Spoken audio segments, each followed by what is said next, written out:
All along this ancient wooded land, in this great forest of tree and mystery, each of us finds ourselves suffused, deluged in tides of not just water but woe, not just swell but suffering and sorrow. Each of us, all of us, finds ourselves still drowning. Good morning, afternoon, and or evening, all those in between and beyond the binary of the internet, as well as our lovely ladies and gents. Welcome back to Neon Lights Roleplay, and more specifically, welcome back to Steel and Arbor, our lovely Humblewood homebrewed adventure. I'm Foxy. I'm here with the duration of stream, but I have with me a table of lovely adventurers, incredibly cozy critters, and lovely newfound friends. I can tell you all about their tales, their abilities, and the wonderful good they would do, but instead I think I will let them do that for themselves. So, friends, anywhere that I call you out, please tell me who you are, who you're playing this evening, where you can be found on the internet if you'd like to, and how you're feeling in the aftermath of having finally escaped the Delay Shrine. Let's start with Neon Lights' one and only Michelle. Oh, hello, it's me, Michelle, and I do not exist out on the internet, so don't go looking for me there. And today I'll be playing Coral of the Floodlands Delta Tribe, our otter folk, armorer, artificier, inventor, and explorer. As for how we're feeling today, I'm sorry, there's a keystone? There is a keystone just down there? There's I've actually been traveling four. for several days, and I love that she's still just like, First, 1 second, I'll be right back. Excuse She me for a wakes second. up, she goes up to Corey, and she's like, "There's a keystone." A keystone? It's a key made of stone? What do you mean you found the keystone? he's still like asleep in a branch, and you just hear from his cloak like, "There's really 4 of them somewhere, presumably. We just know where one of them not is time, now." friends. We just I apologize for the brief interruption. What Well, do you thank mean you for my brief ripping, friends. And I'll tell you, thank you for being here for us, Michelle. That's Coral. And we'll pass it over next to, once again, Neon Lights' one and only Lan the Dan. Hey, that's me. I'm Lan the Dan. I'm playing Adela Tamoya, our Gerbine, Oath of the Hospitalia Paladin. And I am just happy to be at more than 12 health for the first time in several months of real time. Still was at max health that entire time, technically. Perfectly 100%. healthy. Yeah. Well, good to see Adlo back with us, and also in better health, of course, obviously. So hopefully that remains the case for, a much longer. Went from obviously. 100% to 100%. Look at that. You can only go up from here. Hopefully. Passing it on along to yet another Neon Lights exclusive. I'm so lucky for the people that I'm exclusively offered to play with here at my lovely community. It's, of course, the one and only Tate Washburn. Hello, Twitch, and hello, Internet. Like the man said, my name is Tate Washburn. You can find me at Tate the Terrific any place I care to be found. You can find me somewhere else. No, you did not. And today I'm playing Coriander de Clement, who, for one, is happy to be out of a cave full of death things, but is anxious to be entering a city, his second least favorite kind of place, because of all the people. Death Cave Cities, in that order. Got it, understood. Yeah. Forester's favorite, clearly. It's cool, it's quiet, it's easy to hide. There's way less things trying to kill you, but only less, so it's still kind of exciting. Well, there's a lot of forest out there, and hopefully you might get to see some more of it sometime soon. But first, I'm sorry to say, but I am going to make you deal with the city first. Or a really big town. So, I'm going to enjoy it. Corey's not. Well, before we get there, last but certainly very far from least, if you're anyone who knows anything about anyone, it is yet another Neon Lights exclusive, and a dear close personal friend to my heart, the one, the only, Lucian. Oh, hey, that's me. Hey, I'm Lucian. I'm playing Thag Shrubs, our Rune Knight Fighter Hedge. And you can find me sometimes in the Discord, and mostly nowhere else because I've been so busy. It has been a while. I'm excited to see Thag interact with people again that are not the party members. I was gonna It always goes so well. People. Also, Sorry to say, Lan, friends. my chat is broken because the Twitch website is not very good. I would love to say stuff in chat. I would love to do anything with the chat, but I can't. Oof. Welcome to the chat Unfortunate. room, indeed. Well, Twitch gremlins aside, and we hope we can get those fixed for you soon. We'll take a brief moment to pass some love over to our lovely and incredible dear Sir Heckalot, who we hope is resting in bed and recovering to keep her health up high. We will make sure that we can take care of our dear Katya until she inevitably gets lost somewhere and scrambled around until we find her later. So, thankfully she can take care of herself pretty well. Nonetheless, like I've already mentioned, I'm Foxy. I use the he, they pronouns, and I play everyone who is not these lovely, incredible veterans here, which is very hard to do as they are very good at their job. How good? Well, how about I set us into a scene and I can show you all exactly what I mean. Dear friends. Don't do that. We resume with the party in transit. Low footsteps crunching into soft dirt as you move yourself down the beaten path. It's been quite a few... Nothing. It's been quite a few days of traveling kind of in the more rough as you were a bit, set off towards the ley shrine. You were a bit off the more well-trod paths. So having to get a bit more, easy access to what you might call civilization has certainly made your travel a bit less harrowing. Perhaps a bit less of a need to have your eyes up all the time or watch your step constantly. Nonetheless, you are not alone, or at least not amongst the usual company of the four friends each of you have come to know around you, obviously, as you suddenly have noticed, or I guess as of earlier, last session really, your quick sojourn off towards the town of Salsmit has suddenly been joined with a compatriot. The older Shrig woman, an older owl-looking woman with a large cart full of vegetables she seems to have picked from the ground, who gave you the name Malvina Haig. She appears to be a sprightly and kind older woman who is local to the area around Salsmit, and much more curiously than any of that, you've learned she's also a spellcaster. Clearly very interested in young Katya. Nonetheless, I'd say that it's probably been... Assume that we've probably passed that moment by about a couple of hours now. It's reaching closer to maybe around midday-ish, It's still, sun's still high in the sky. We're not creeping in the afternoon just yet. But you all would have spent some time mostly just walking, having whatever conversations you felt like you want to do. If there's anything you want to focus in on or anything you want to say you have done during that couple of hours, please let me know. Totally fine. But in general, it's been a pretty quiet series of passages. Katya and Malvina have just been trading stories and thoughts and considerations on the nature of magic and their lives and things back and forth, kind of keeping to the back of the group, gently mumbling back and forth, showing some small tricks here and there. And nothing appears to be out of touch or nothing seems strange or anything. It's just simple, calm conversation between two mages. Katya is very excited to be talking to someone who is capable in the way that she is. As we learned last episode, Malvina is the first fellow mage she's ever met. So there's a bit of a more sprightly excitement, a bit more excitement and joy in her step, even more than there usually is. Elsewise, that aside, it's been a pretty uneventful couple of hours of transit. How you've spent it, what you've thought about, and what you've said, entirely up to you. But I will generally say, friends, that the scene, as it always does, returns to you.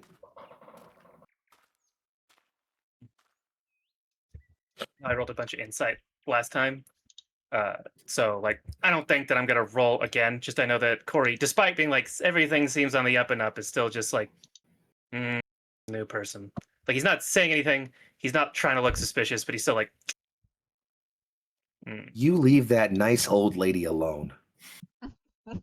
No. Just a common vegetable seller.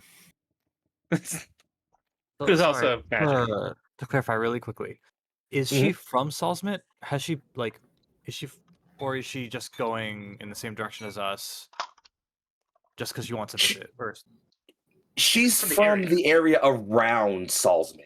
Okay. Whether she's actually just going back to her home or stopping in Salsmit to sell or like that, you haven't really gotten a sense of it. If you wanted to have asked that, you would find out that yes, she is absolutely going to Salsmit to sell. She's gathering some vegetables. She's not selling her entire haul. She wants to go sell and trade and barter for some items for her home, and then she wants to go make a brief stop at her home. Other than that, she's mostly seems like she's on a routine trip, Okay. Did she say where she was going / coming back from? General, it seems like she was just out on a bit of a foresting trip, kind of a couple days. Out hiking the woods. Excuse me, sorry.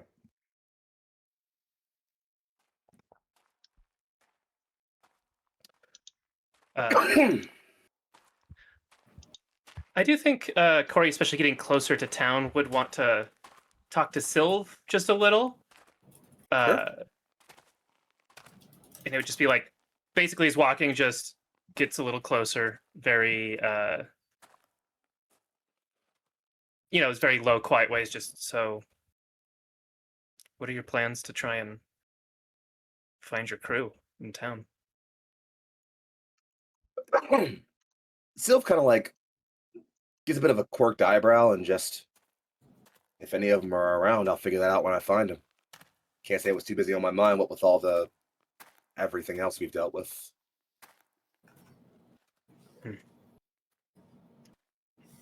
It's a problem I've not really thought about, is finding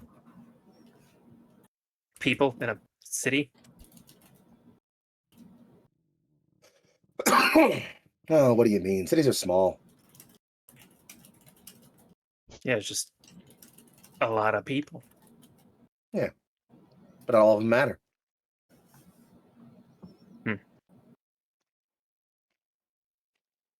It doesn't have much.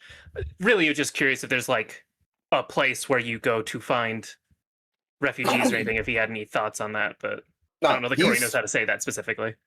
He's not from around Salsmit and would tell you that. He's kind of just like I'm just going to walk in here and see what's happening. Corey just, well, hopefully, if I see anything, I'll let you know. Yeah, I'm sure. You don't keep anything on the hush. Grumpy rabbit face under the hood. Not my fault. So interested in that. Grumble. There's actually I feel like the Grumbly kind of like turns and looks at you and just is like, you know what, kid? You seem like a perfect enough project.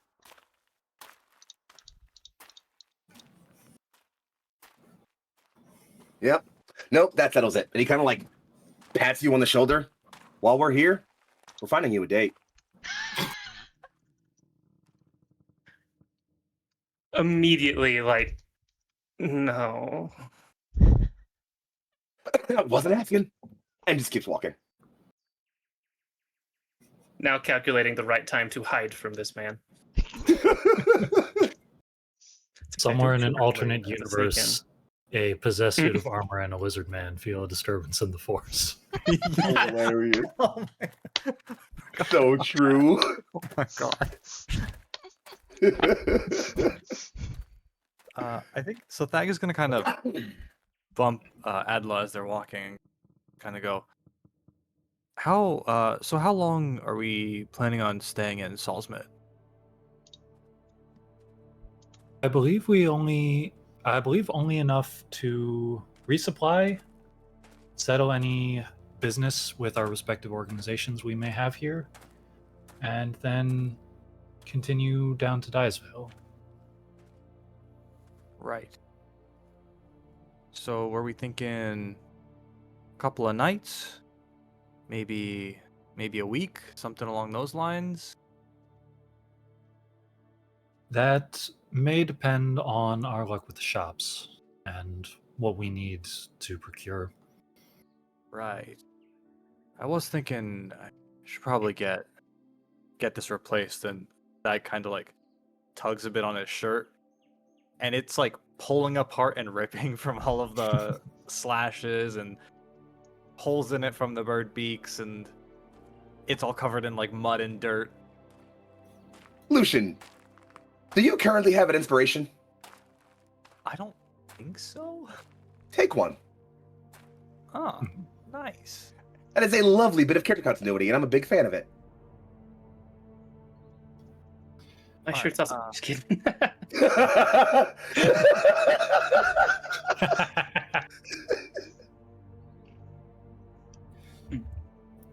Do you think that Corey would from like wherever he's standing, just off screen, almost like, if I have my way, we won't even be here a single night. But I don't think we can be that fast.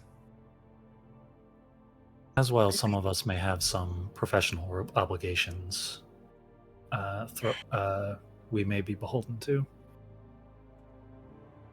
It Yeah. would be nice to sleep in a bed again. I don't mind roughing it out, but nothing wrong with a bed. I'm sure we can find a reputable inn while we're here. It is one of the many nice things about cities. Beds. Efforts of modern, beds for travelers. The comforts. Corey of looks modern completely life. unconvinced. And food, maybe, even? More convinced on that note, to be fair.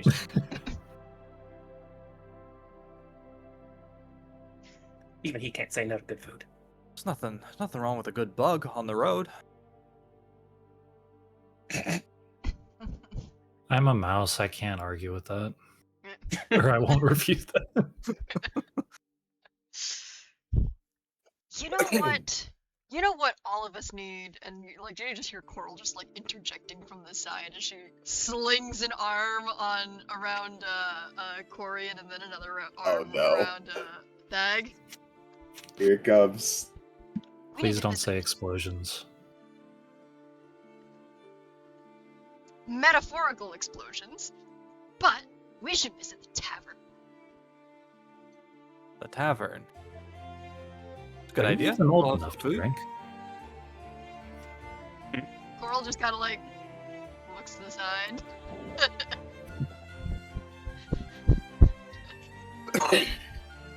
Looks to the side, not saying anything. I heard nothing. Hilarious. Tavern may be nice. I'm due for a rematch in our test of strength. Agreed. We'll see.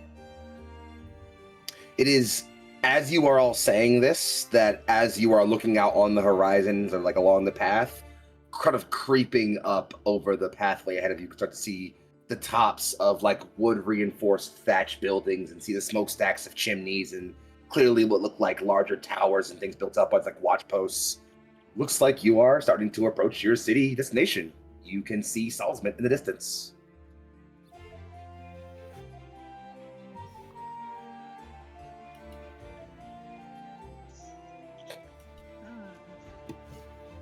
What does Salsmit look like? You know, I would say the city itself looks fine. You guys are at so you guys are, you don't really know exactly, maybe unless you've been through Salsmit, but you can generally surmise that a city that kind of like sits where it is along that hillside with kind of like cities to it's both west and east. Has kind of two main entryways, two main gates, sort of a west and east gate. You guys are at the eastern gate, closer to the East Lay Shrine, obviously. And from here, it's like a pretty normal, genuinely not over, There are some people moving in and out of town, obviously. You can see at least one or two like carts and wagons starting to ricket their way down the road, some even kind of pulling into rest stop to unload passengers or gear, things like that.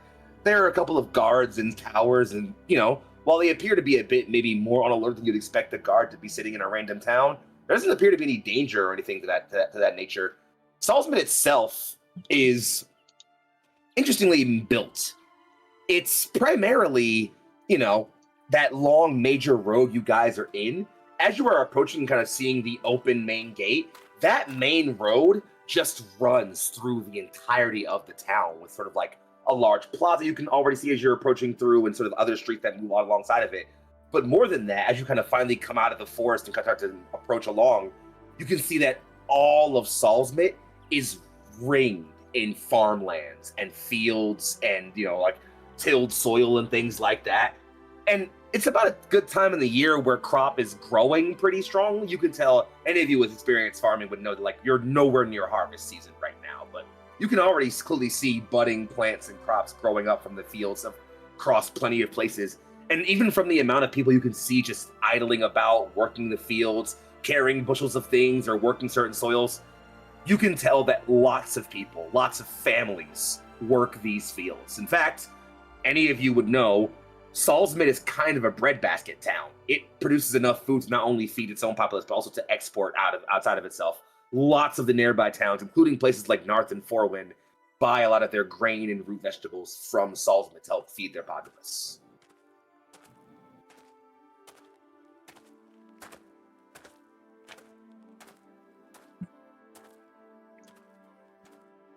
Well, it's been a while. Does look just the way I remembered. I would assume I kind of went this way, just heading north from my hometown, even. So I think Could have passed through easily. vaguely familiar. Just, I was here for Look like at all an that hour. food. The food doesn't Mm. come. Little bunny nose twitches of just sniffing things. Just, it's good. First order of business, and Thag will look up. What time is it approximately? I'd say just before noon at this point. You guys got on the road pretty early in the morning and ran into Malvina pretty early in your trips this morning, so it's probably just before lunchtime. Thag will look around and go, lunch first, then errands?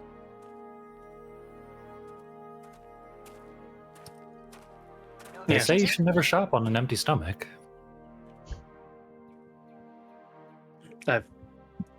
Yeah, seems wise. Never heard that before.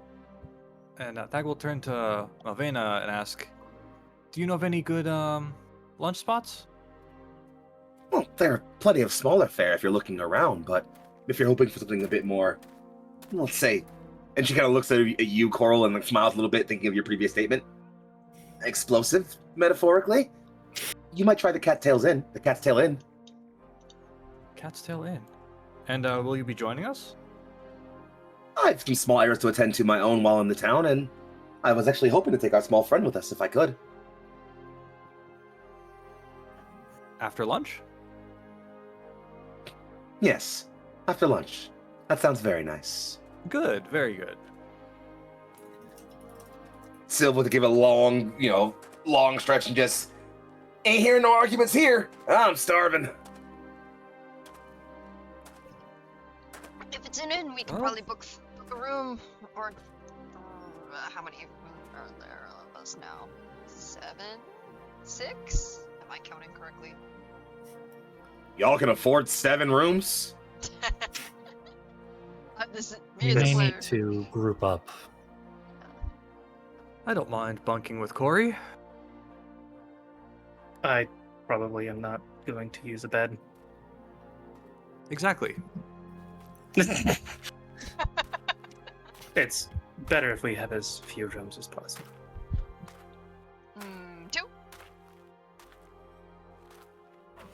If we can get away with it, yeah. But let's food first. I don't mind sleeping in the barn if they have one. Well, Food. only Alright. one way to find that out, huh? In which case, how about Walk up. I Do take you my have a- friends here to walk up. Barn. Yes? No? Barn, No, what motherfucker, about do the you next have it? Why don't I go ahead and do the easy thing here and just drop you all right on in to our lovely bit of a Salsmit map. Oh, look at that. So you have your sort of major landmarks in the town. Those of you who have been here before, you probably know of any of the sort of lettered landmarks. You're already aware of where those are in general. But even for those of you who have maybe not been here before, it's not too hard to notice a couple of obvious things. You can clearly tell that there's a sort of large central plaza, not too dissimilar from how Narth's was, with a large central tree built up into the middle. There's also, clearly that large major road running through most of the town. You can see that there's plenty of buildings. You'll assume storefronts and places of rest and eating and things like that all along the main road. And then several other side roads you can see kind of like branching off into certain areas and things like that. But in a general sense, you all have a free town to explore. I assume you'll all keep making your way down the road, but if you want to do anything else specific, or you want to make your plans while you're moving down the road or anything like that, sounds like you're all probably headed towards, food, which you would probably know is going to take you probably towards the market square. All right, yeah, sounds good. Actually, I do see on the map here a place called Hope Hearth. Is that something that I would know about, having traveled through Salsmit before? Thag, when's the last time you think you were in Salsmit? I think he would have passed through on his way up to Narth for the festival. Then, I think you probably heard whispers. You probably heard someone use the word Hope Hearth as oh yeah, someone I know is over there. It's over at Hope Hearth for a bit, getting seen to or whatever. And even though you've probably been through Salsmit maybe before in your life, you hadn't heard that before last time. And it wasn't seem like it was like a big deal. It's a pretty small whisper kind of thing. But you definitely maybe heard the heard the term used. Okay. It is recent though, very recent. Gotcha. Good catch. Corey didn't hear about it because he did in fact move through this town as fast as possible, picked up minimal supplies, and went on. Did not hear a single thing. Well, friends, you've got free control and use over your tokens, so feel free to move them as you need to. Use them to justify where you're at so we can keep track of those things. I will briefly, as you are passing through the sort of central plaza, which is busy. There's decent movement, decent folks around, but there's not necessarily, it's not like this isn't Narth before the festival where there's stalls and everyone moving around and constant commotion and noise, but it's decently active as you would expect the town to be. Maybe even a bit more busy than any of you who have been in major towns would expect their plaza to be on an average regular, I don't know, third day of the week. I didn't make the calendar out to the week, I ain't gonna lie to you. But aside from that, real quick, as you guys are moving through the central plaza, could I have each of you give me a perception check? Perception. Or more accurately, anybody who thinks they would be looking around or keeping their eyes up. If anyone's just head low, head empty, brain, no thoughts, keeping my eyes down on the road, totally valid.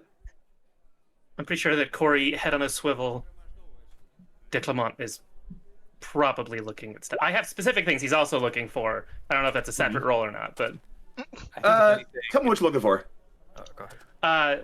He is looking for symbols of his order, like secret information drop, stuff like that, as well as, I think, at least a few of the larger towns are going to have a place that's a more established, base of operations, secret base of operations.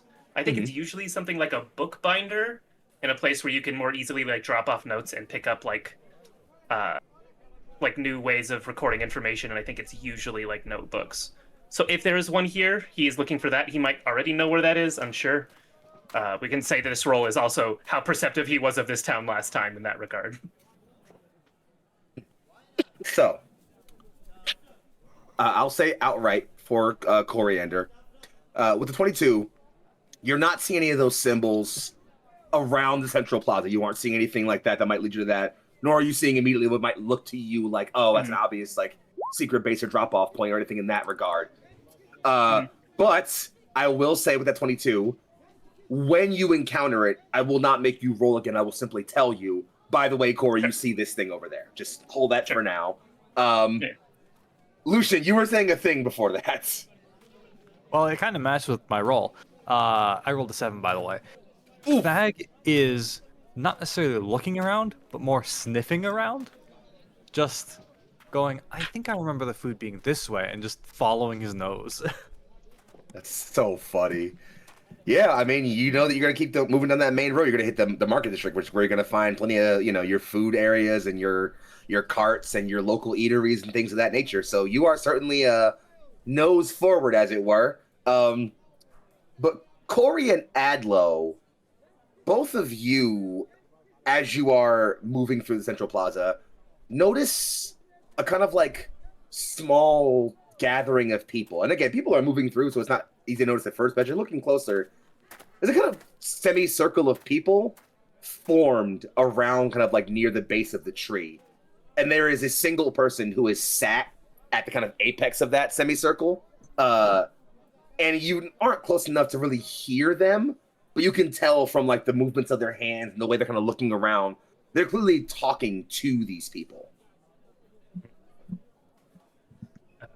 First, quickly to Malvana, it's like pointing at Thag. Is that the direction the food is? The direction he's going? That's correct. He's got a good nose. All right. Just checking. Corey's going to try and find a way to get closer to this person who's speaking without obviously listening to them. Like, if he can modify his path to pass by this person and try and casually pick up what's going on, that is his plan. He is intrigued by this world's version of a street preacher, I guess. Sure, no problem. Anybody else engaging or going over or like just trying to listen in or just not really minding their business? Also, anyone telling Thag and or Coral who don't seem to have noticed? Corey will try and get their attention if he feels like it's interesting enough to stop for a second, but otherwise, he's just trying to get something on his way past. Or Adla? I'll probably also try and get a closer look. I might nudge Coral to be like, "Hey, wait here. Don't go off with any strangers." Coral plants her tail like a rudder. Okay.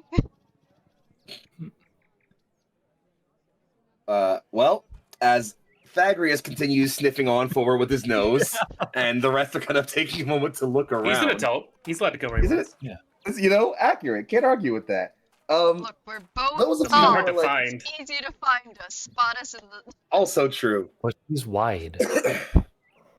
That'd be Thagrius, I feel like. He's pretty wide, I feel like. Yeah, it's true. People tend to give him a bit of a wide berth as well for Yeah. more than one reason. Mm-hmm. Hedgehog So- dilemma as it is. It is as you are moving through this area here that, you know, as you're kind of like slowly kind of creeping along, getting close enough. Corey, you're able to get close enough that you're kind of like your enhanced ears can pretty easily pick up some of what's being said. And as you're kind of looking over and kind of getting a good look at the person, seeing, you know, you can notice. The first thing that you notice is that they are somewhat interestingly dressed. They appear to be wearing what looks like a very, very simple robe, kind of like a almost fold-over pattern. It's a very simple, almost moss green. It has this kind of earthen leather work woven into it. It's nice looking, it's certainly, but it's simple. You wouldn't think this is a person of nobility or anything like that. And in fact, I'd argue, Coriander, you're probably worldly enough that you would recognize that uniform, if not any of the sort of symbol of office that person might be carrying. In fact, you recognize the symbol kind of like embossed into like the back of the robe. It looks almost like two grains, almost like kind of like long reeds of grain, kind of forming an almost eye or in a central green circle. You'd recognize this as the symbol of the Grove Keepers. And, you know, you can kind of hear them just... And while I understand that these are times that are difficult and confusing for all of us, so many questions that do not have easy answers, I can promise that I know the wood, and the wood will provide sanctuary, if not clarity. And I know that may be difficult, truly, but I ask you to take solace not in the world around you, but in the people you share it with. Love the wood for what it is, tend and care to it, provide for it, and you will see this trying time past, certainly. You can hear people in the crowd kind of mumbling and muttering to themselves, which are harder to pick up as in more of the din, but it does seem like this person who looks to be a corvum, like a crow-like bird folk person, they appear to be, you know, proselytizing is the wrong word, as they're not trying to convert anyone, it seems like. The Grove Keepers don't really do that. They just kind of go out and talk about how important it is to take care of the people around you and the endless wood itself. That's kind of their whole thing, you know? Mm-hmm. Do I get a sense of like how the crowd is reacting to that? Because I heard you said grumbling, but is it like murmur of agreement or like angry grumbling? Like, yeah, right. Like, do I get a vibe? Give me an insight. Yeah.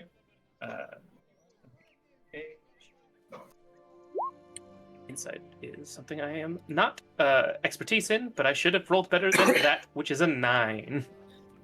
Hard to tell from this distance, as like again, there's the general crowd noise and like overall, but just like looking around and scanning faces, mixed perception. You'd say that like there are definitely folks who are like, nodding, trying to like take some solace in that, but others who are kind of like, a bit frowny faced or a bit kind of scoffy. Mixed perception, hard to get a read on like what the whole crowd might be thinking, but you can tell, I'd say, even with that 9, that from the general look of like how people are reacting, this is not like a novel thing. This is not someone who is like just shown up and people are like, what's up with this weird guy? What are they talking about?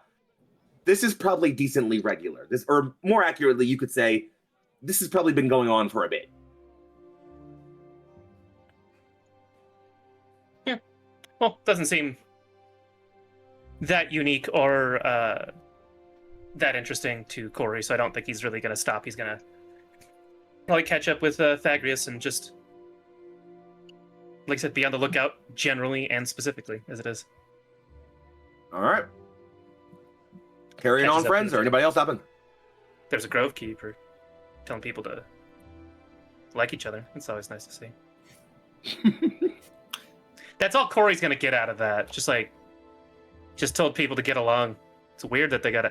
He's not saying all of this. Internally, it's weird that they got to remind people. That feels like very weird. But yeah, sure. Okay. Well, as you all carry on, Thagrius leading the way via his nose. I presume you all start making your way towards the.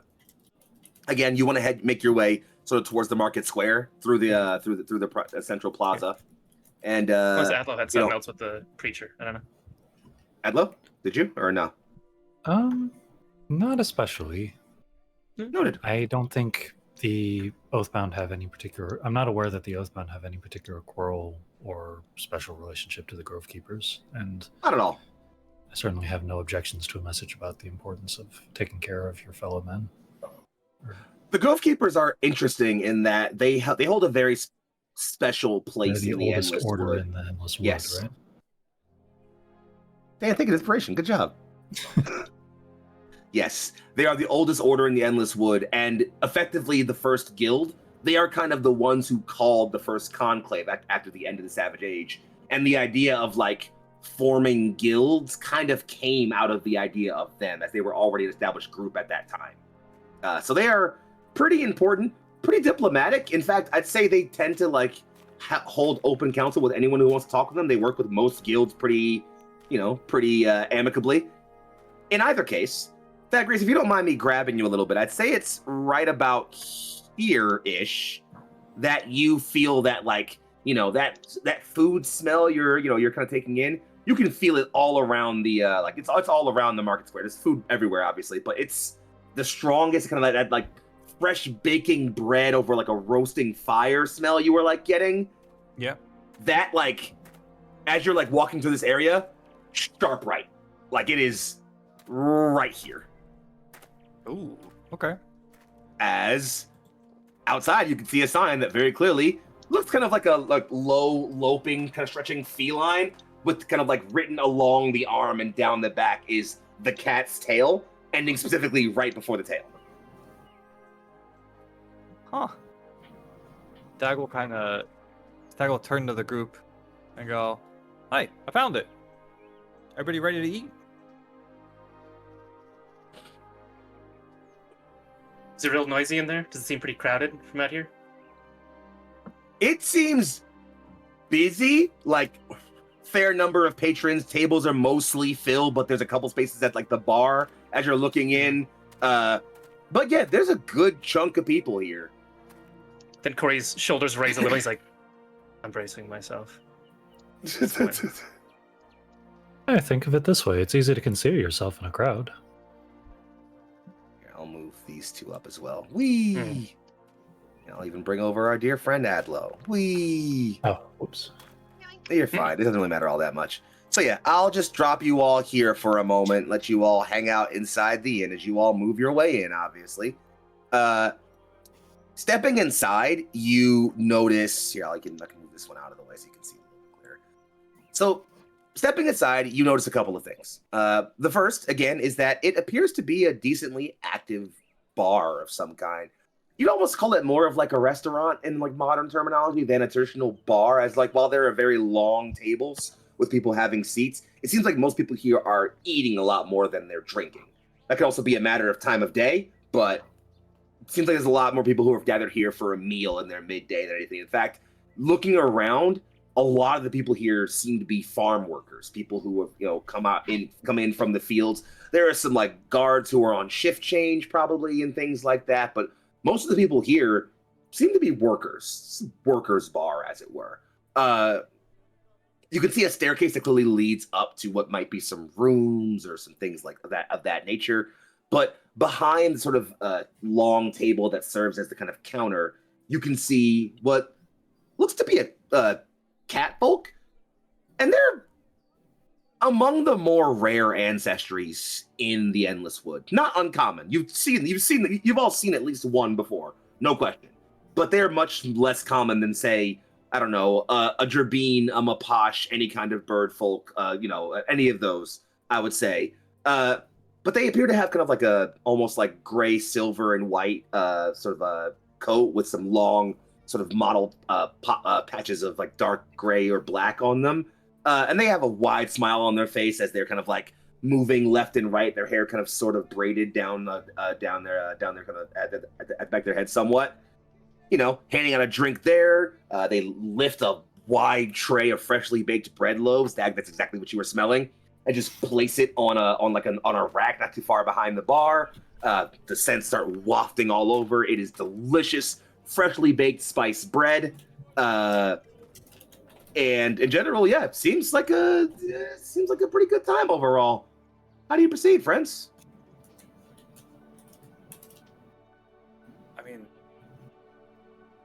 I think Thag will try to flag somebody down and go, do you have room for 8? You kind of look over and someone's just like, hey, Kame, you got any room? And you could see the bartender kind of twitch an ear and look over a little bit and kind of like throw their hands up for a little. And he's just like, you can see the person you're talking to is kind of like a Drbeen. They hold up both paws with all 4 sort of like digits extended. And you can see the kind of like catfolk kind of, you can see them lean over, kind of like, gesture to somebody for a little bit. 2 people kind of smile, give a laugh, and like raise their drink as if to say like, oh, we were heading out anyway, or like, we were just kind of like waiting for between shifts. And they stand up and rise. You can see that now there's about 5 or so seats in the corner of the bar that are all open and available. It's not 8, but it's a good amount of space at the bar. We also don't have 8, we have 6 people. Oh, true. 4 of you. I'm compact. Katya. You have 7. You have 7, actually. The 4 of you, Sylv, Katya, and Malvina. Yeah, Malvina. That's 7. Oh, does the hammer count as 1? Is that the bet? Maybe. Thag just needs 2 seats. Go for it. But yeah, you've got about 5 seats cleared up, friend, so do what you will with that. Thag will kind of turn to the group and go, all right, wait, who wants to sit? I don't mind standing. I'll stand. No, I insist. You must be where- exhausted. You all must be exhausted from your journeys. I can stand. I want to make it clear out of character. Corey is also going to try and not sit, and it is not at all out of consideration. He does not want to be sitting down in a crowd full of people. Corey gets the middle seat. I feel like Does Coral someone- just folds arms and just gives Adlo a look of just, and you were the one who got hit the most. 4 days ago. Yeah, what he said. All right. I mean, are we gonna stand here and argue, or are we gonna sit down and eat? Sylv has already slowly I mean, by the pulled sound out of it, a it sounds chair. we're gonna stand here and eat. Sylv has slowly pulled out a chair and is like gesturing, and Malvina is having a seat and just, oh, what a gentleman. And he's pushing her in, just, no problem, man. So that's one seat spoken for already. So you got 2 more to figure out, friends. Whoever's sitting, take your seats. Otherwise, you can hang around. Literally one of us, and then the rest of the NPCs, or who will fit. So I vote Katya sits. Fair enough. Katya is sitting, so you've got there you 3 go. seats left. well, then I assume also Sylv. Sylv's That's already fair. said. So yeah, we got 3 seats left. All right. I mean, Sylv pulled a seat from Malvina. He hasn't sat himself yet. He was. Yeah, I'm just assuming he could. If we're especially dithering around, it feels like he'd just be like, all right. Yeah, I mean, yeah. Honestly, if you're all gonna be weird about it, he'll happily just take a seat. That's fine. And I assume 1 for No. the Thagomizer. Nobody wants to sit? Go, please. Really? I feel None of you? Coral Okay. pulls out the chair and gives like a very sarcastic bow. You say so, and Thag will sit, and he'll plop the Thagomizer on the other seat. So Well- leaves us with 1, right? I think that's all. nope, that's everybody, because that's Katya, Yeah, Thagomizer. Malvina, Sylv, Thag, and the Thagomizer.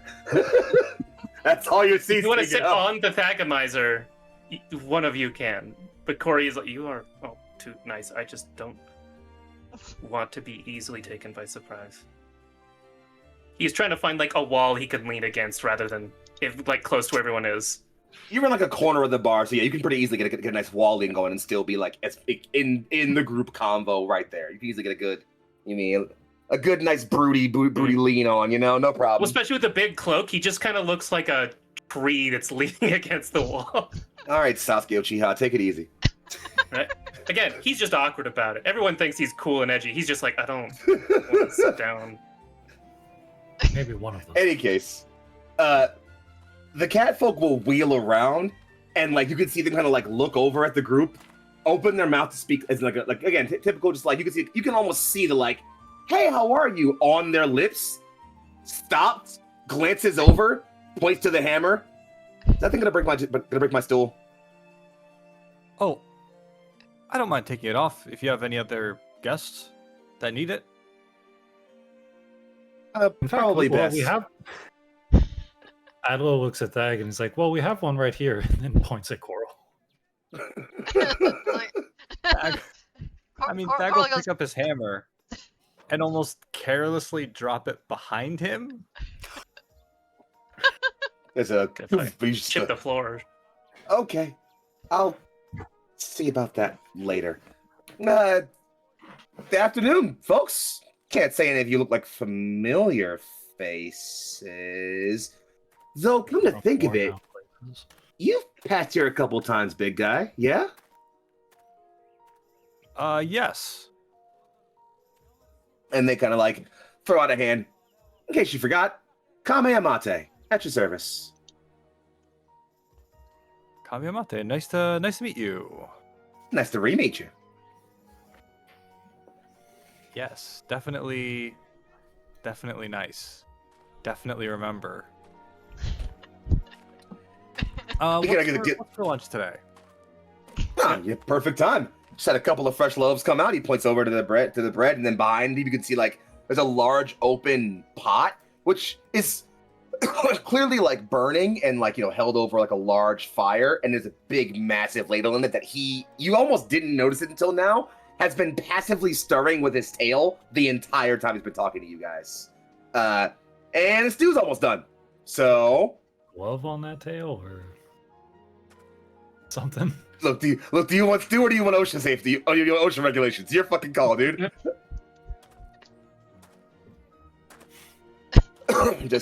Well, lunch will probably be on in the next, I'd say 3 to 5. Get you all a drink until then. Coral raises a Sounds hand. good. Yes, please. Hard her. What's your poison? I would assume the safe choice generally, like the least memorable one, is just ale at this sort of like vague culture time period. Yeah, it's just ale, please. But he's just trying to do the simplest thing possible. Whatever I had last time. I remember it being very good. He'll smile and just, oh, ale's a good pick. It's about all we got to spare right now. I'll take an ale for me then, as well. And water for the otter, if you don't mind. Hey! you get smacked Corey- with the tail. Corey is... Who is closest to Corey? I'm not sure. Is it like Coral? Is it Adlo? Probably Coral. Up to you. Bag? I think it's maybe Coral, and just like nudges her. It's like, can you ask her why they only have ale left? I don't want. Coral just like is going to like give you like a bit of a just a big smile. Just goes, hey Kame, Huh? what's up with the does like so why is ale stretched thin? You'll see Kame kind of like, and again, now that she's close, you can kind of tell clearly, again, definitely femme.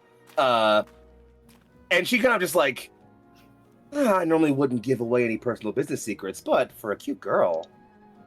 And she kind of like chuckles a little and just is like, local, it's a government thing.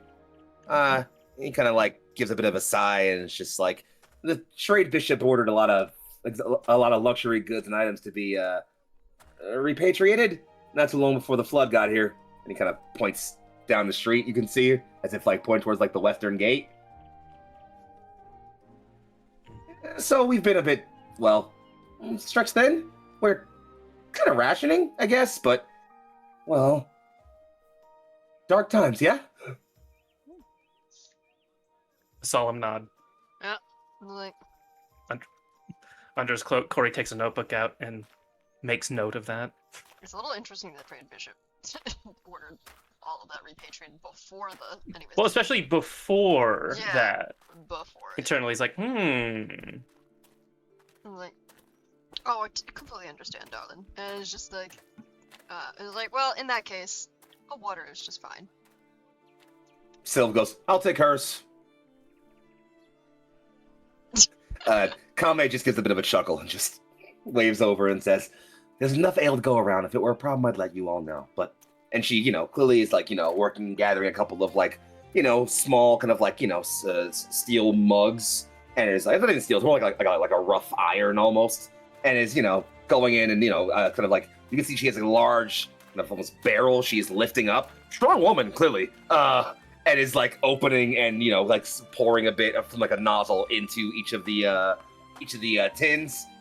Takes a brief second to like set the sort of ladle with her tail and then kind of leans forward. With some hands, pushes forward a few of the cups, and then with her tail pushes forward the other few. And just have your fill. I'll get some stews going for you guys.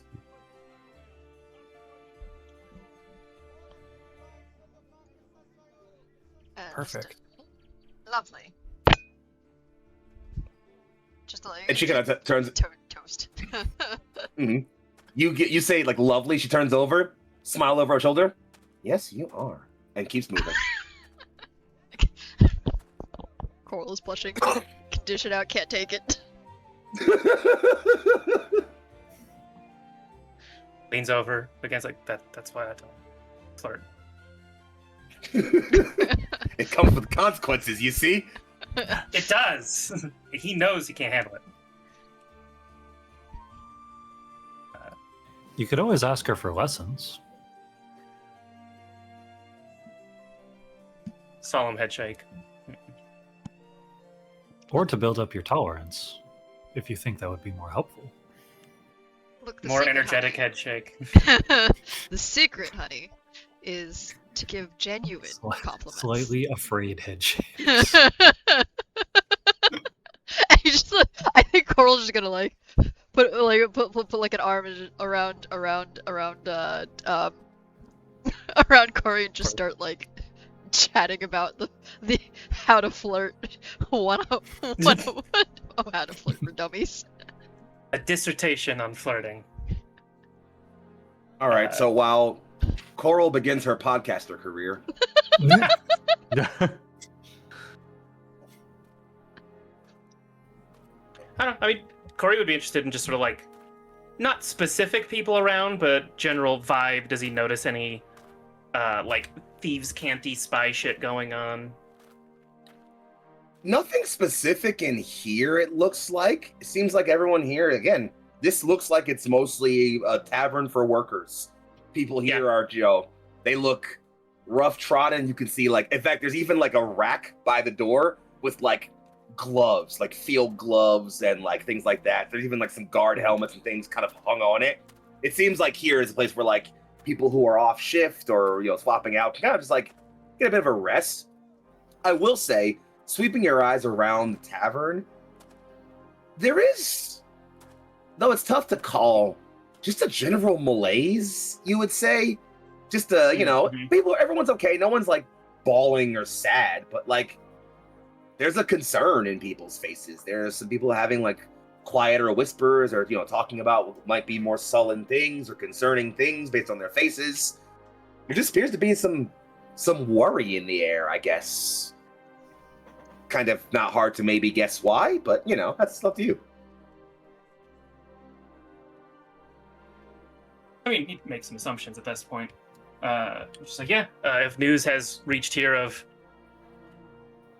the basic gods of the forest are awake and stomping around, that might make people a little worried.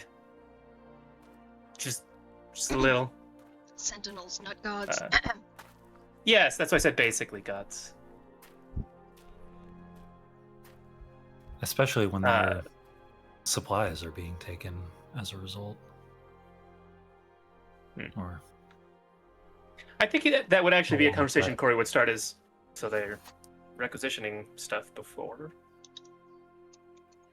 the flood?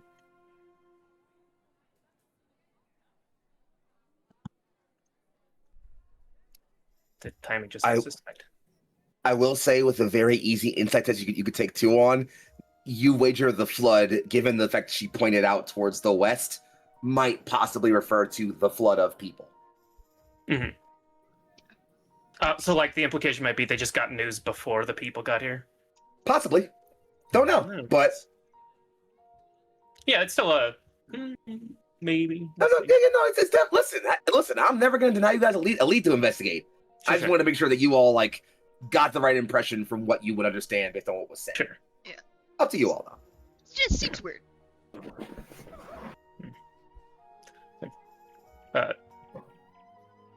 Corey would probably then shrug, though, thinking that it's like, but, always gotta be careful with supplies when stuff's happening. It's not A lot like more people. It's not like folks can't send a letter ahead. Gives a glance at Thag.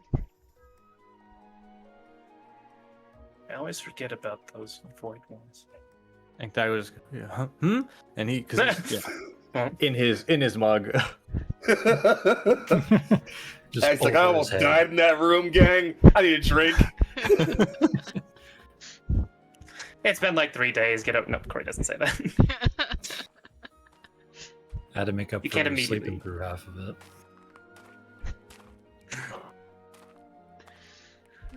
No, just It Anyway, is sorry, waiting for. What was that? There you go.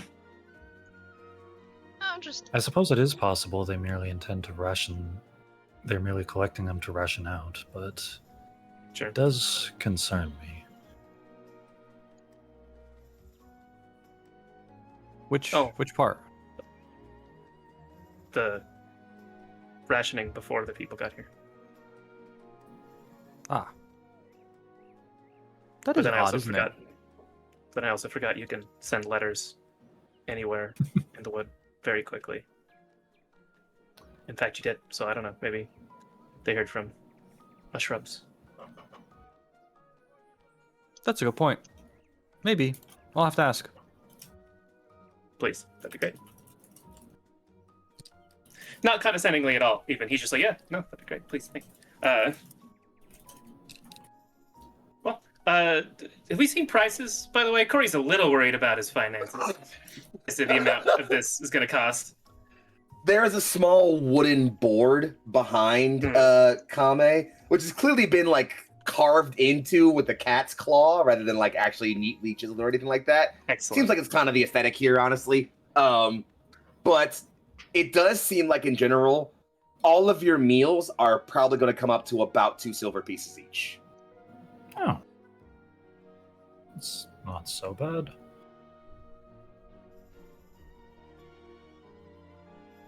I mean,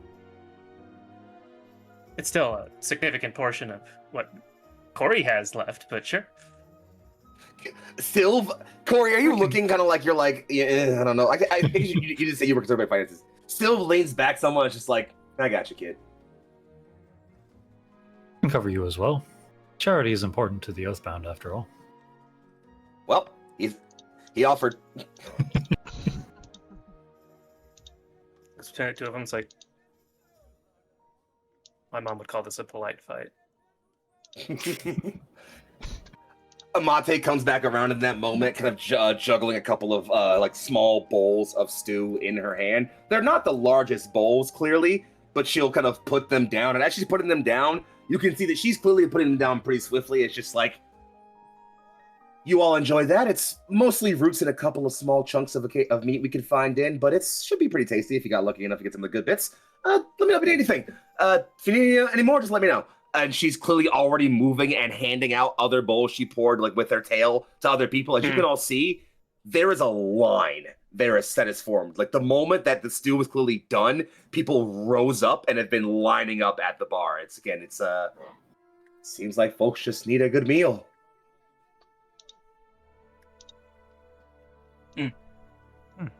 They do seem pretty busy then, yeah?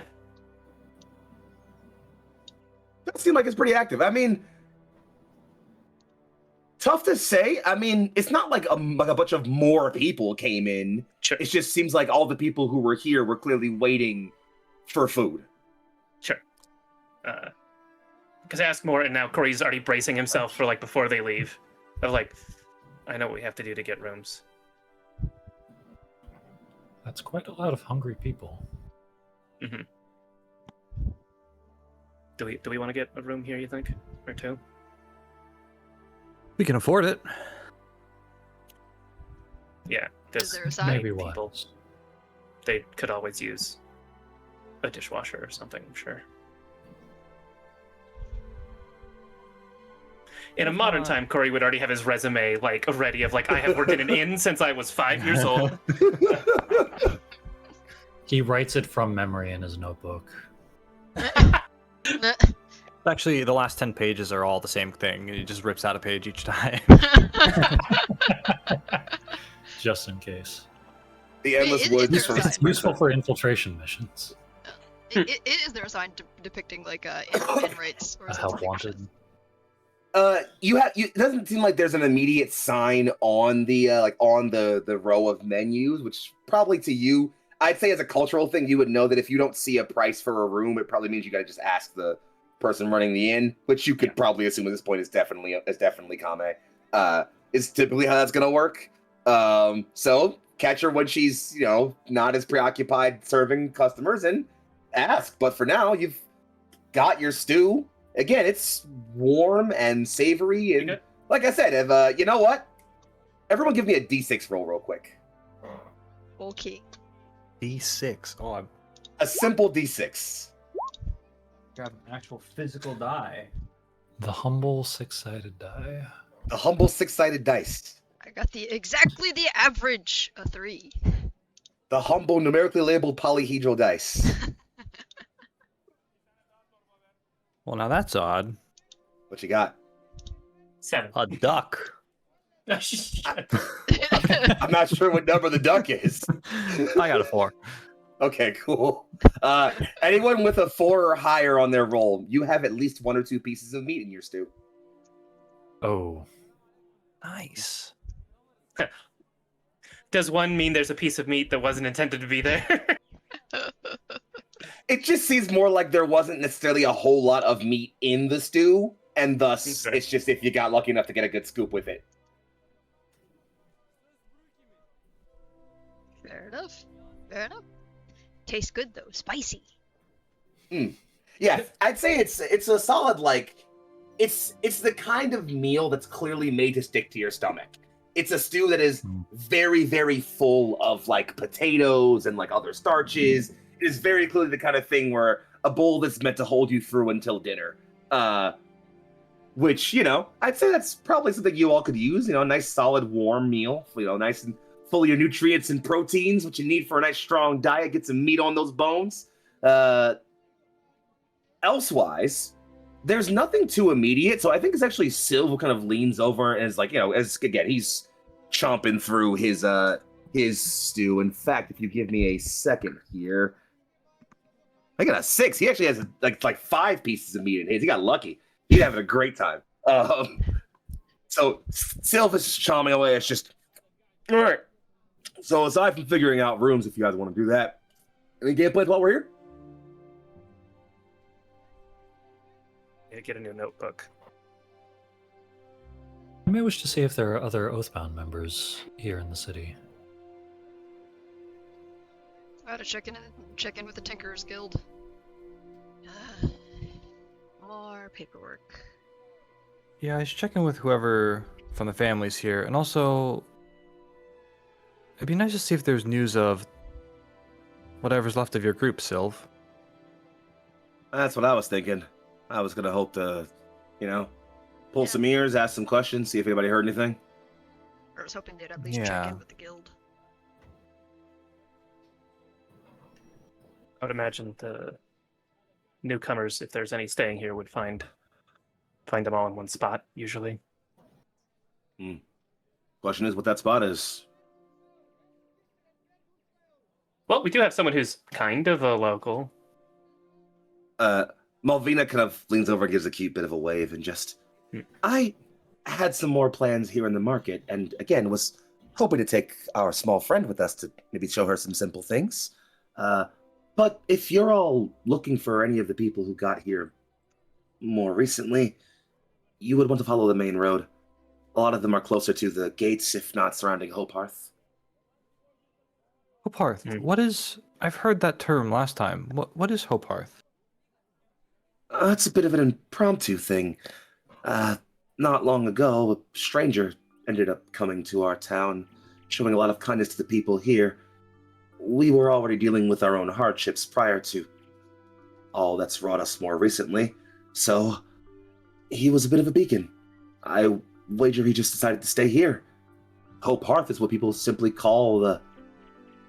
some call it a monastery they hold.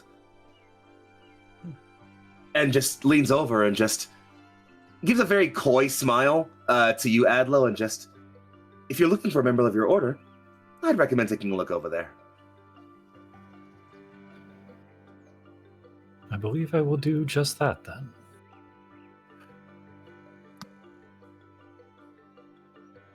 After we've secured lodgings. So it was like, yeah, I'm running a little bit low on slag steel, so if I could get my hands on something I could use to at least find some way to make some bullets. I don't know if a smithy here is going to be able to handle anything, but I'll ask, and if not, I'll at least get the materials I can use later. If you can get raw materials, well... I've got the He looks tools. up and just, you can make bullets? Honey, I designed your gun. He puts a hand on your shoulder. I think I love you. Bet you're glad you didn't kill her now, Ah. He doesn't have it in him. He could not have killed her, I don't think. Me, sure. No way.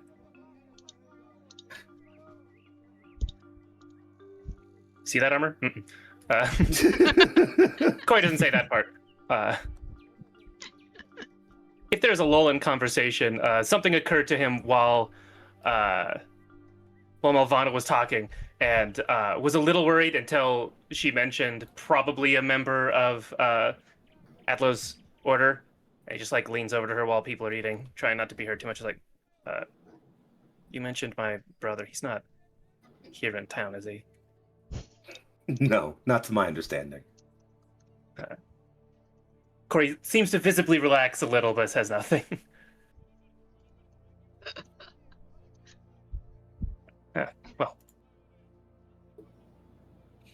He's gonna try and finish his stew and maybe catch our hostess.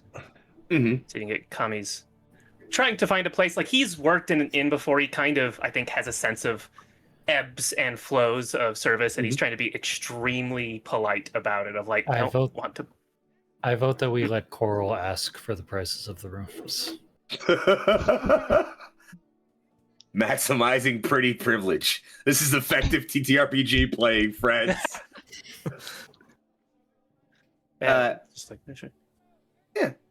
It takes a moment, but eventually you're able to like flag her down, and she kind of like, puts down some soup and kind of gives like a one moment to somebody and leans over and just kind of puts an elbow up on the counter. Leans to Coral's like, we were hoping to get a date? rooms. All she has to do is ask. I'll let Coral answer that one. But... It's like, well, a date would be lovely. Actually, what we're looking for is a room at your lovely establishment. There's a slow smile and just a, well, if you didn't have company, I'd offer you mine, but I guess we aren't there yet. So, and you can see that smile kind of slowly drop somewhat. The unfortunate thing I have to tell for a party of your size is that we're a little short on space. A lot of newcomers in town, and not all of them have places they can easily comfortably stay. I'm letting some of them just stay as long as they can until they can get themselves comfortable. It feels good to do good, but it's also maybe not the best for my bottom dollar. I've got a pair of rooms I can offer you all, maybe, but I can't do less than 7 silver a night. Sorry. Do you have a barn or something? There's a log store I used to keep wood for the fire out back. I mean, I'm sure some of us wouldn't mind sleeping in there if it's cheaper. Kid, I've spent the last couple of past couple of years of my life living in an old temple. Barn sounds pretty comfortable by standards. Looking at the group, just so Pool. Well, I don't want to be the only one sleeping in the room. Yeah, it would be Count me in for the barn. 2 to 3 in one, 2 to 3 in the other.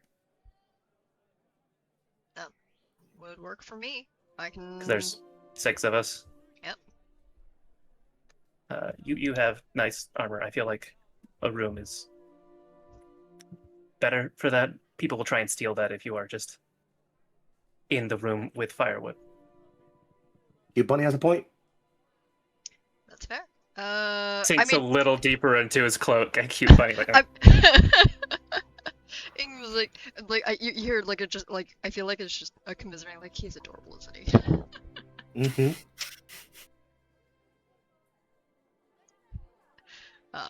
And just I think because Coral still is just going to slap 7 silver on the table.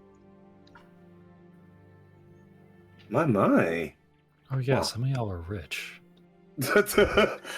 I ain't talking to you broke bitches. I got money now. Sorry. Corey would be I'm sorry, happy I'm if you very did not, sorry. in fact, talk to him, the broke bitch.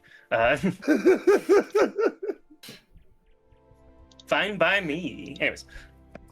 And you can figure out mechanically how you're splitting up the total Sure. of 14 silver as you need. That's totally fine. Figure that out as you would like to. She will eventually pipe up and just the back room I'll totally offer you for free, but I wouldn't mind a favor in return if it's not too much to ask. You're doing the townsfolk a huge Nod. favor.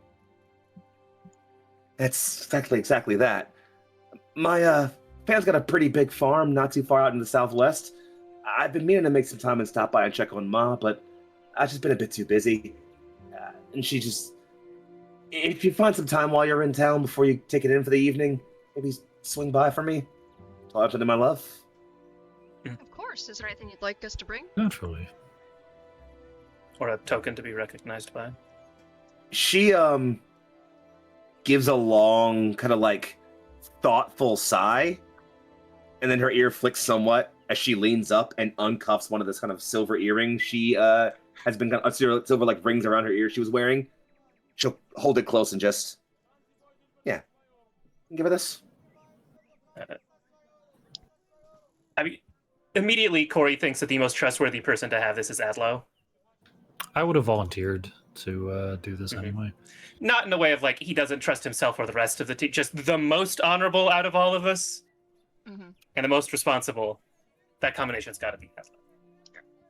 Just, it's like, I don't want to burden you, friend, but I will happily go with you to see. But if you want to hold on to that, I am nervous about losing things. Nonsense. It's no burden at all. Thank you. That's very kind. Well, the back room is all yours, and I'll make sure those 2 rooms at least have clean sheets when I get a moment to go upstairs. So come back this evening whenever you want to get some rest, and I'll be sure to have them all ready for you. Till then, if you need more stew, you pay for the bowl, not for the stew. So if you want more, there's plenty around.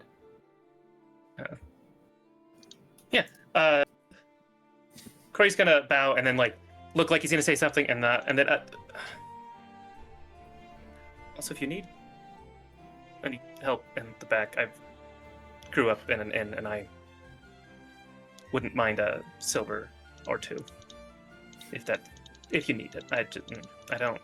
And he's gonna peter off, not sure how to end the sentence. She leans over and smiles, and Corey, you end up feeling just the very quick brush of the corner of her tail against the side of your face. Aren't you just a sweetheart? I was hoping to get some wood chopped this evening, but it's been a long one.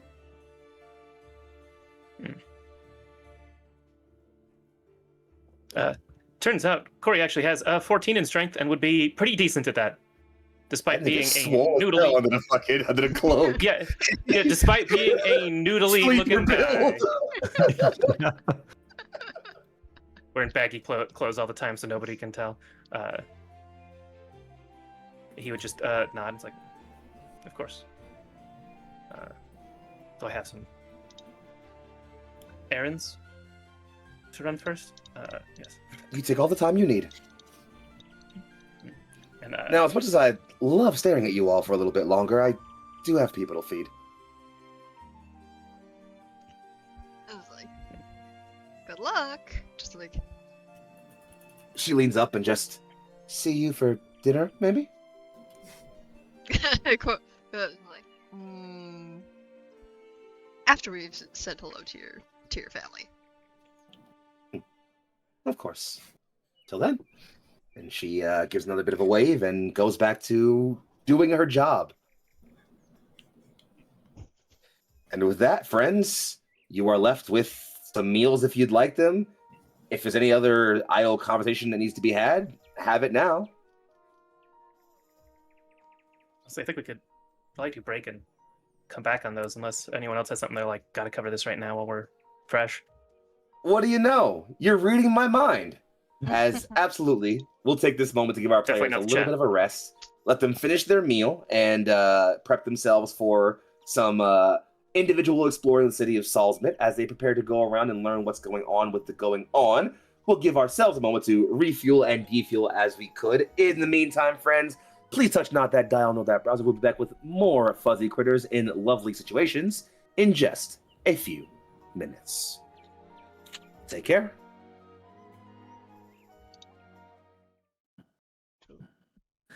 And we return to the dear scene of our endless wood, our party exploring the town of Salsmit, taking a bit of reprieve from the harrowing exploration they had deep beneath the East Ley Shrine. Each of them has their own personal errands to attend to, and also some things they might want to do as a group. But nonetheless, I welcome you all back to Steel and Arbor, and rather than yapping on, I will simply pass the camera back to my party. Friends, you had a nice, lovely lunch, negotiated yourself some places to sleep for the evening, and got some info on things you might want to check out in town.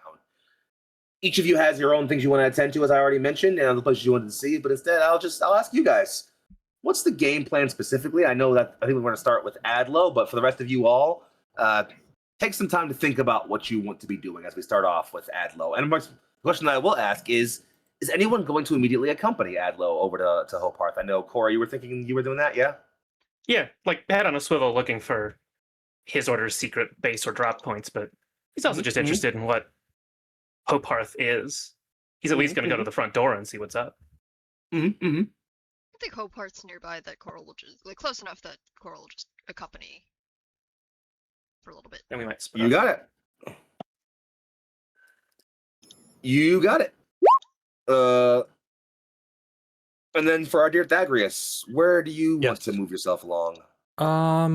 Would I have an idea of where to find somebody of the Shrubs family, or would I have to ask around?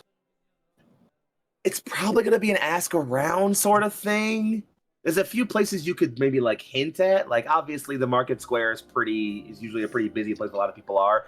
You know that marker C on the map is the citizen storehouse of Salsmit, which is basically a centralized like repository storehouse of like grain and like, you know, vegetables and other like necessary supplies for survival that like anyone can come and take rations from as they need to. It's kind of like a communal storehouse stockpile. A lot of people who aren't at the it's probably maybe the second most active place in town besides from the market district or maybe the plaza. So those are probably two places you can easily just look around if you just like want to look and see who you can see there. But otherwise, yeah, you might want to, if you were looking specifically, you maybe wanted to ask someone specific. Okay. Or just ask someone, you know, yeah. Okay. Yeah. What are you thinking?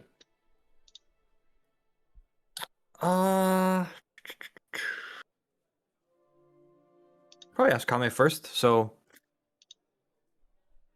Yeah. So I guess, you know, how you want... So yeah, eventually you're able to kind of catch a moment of her as she, like, you know, again, the lunch rush is pretty much ended now by the time you guys have finished eating, so she's a lot more relaxed, is now just, like, you know, going back and forth between, like, washing a few dishes and then coming back over to, like, you know, handle some drinks and things like that. But you catch her kind of coming out from behind the kind of washroom, and, you know, she wave her down, and she slinks on over and just, like, can I help you? Yeah, know where I would find somebody from the Shrubs family in town? Knew you looked at least a little bit familiar. Yeah, I heard there's one of you over at the storehouse. Oh, at the Just got in a storehouse. couple days ago. Yeah, just got in a few days ago. Okay, thanks. Guess what? Yeah, seems a little busy. Big car with him. Oh, I think I know exactly who you mean. Well, by the look on your face, that sounds interesting, so gonna leave you to it. But if you need anything else...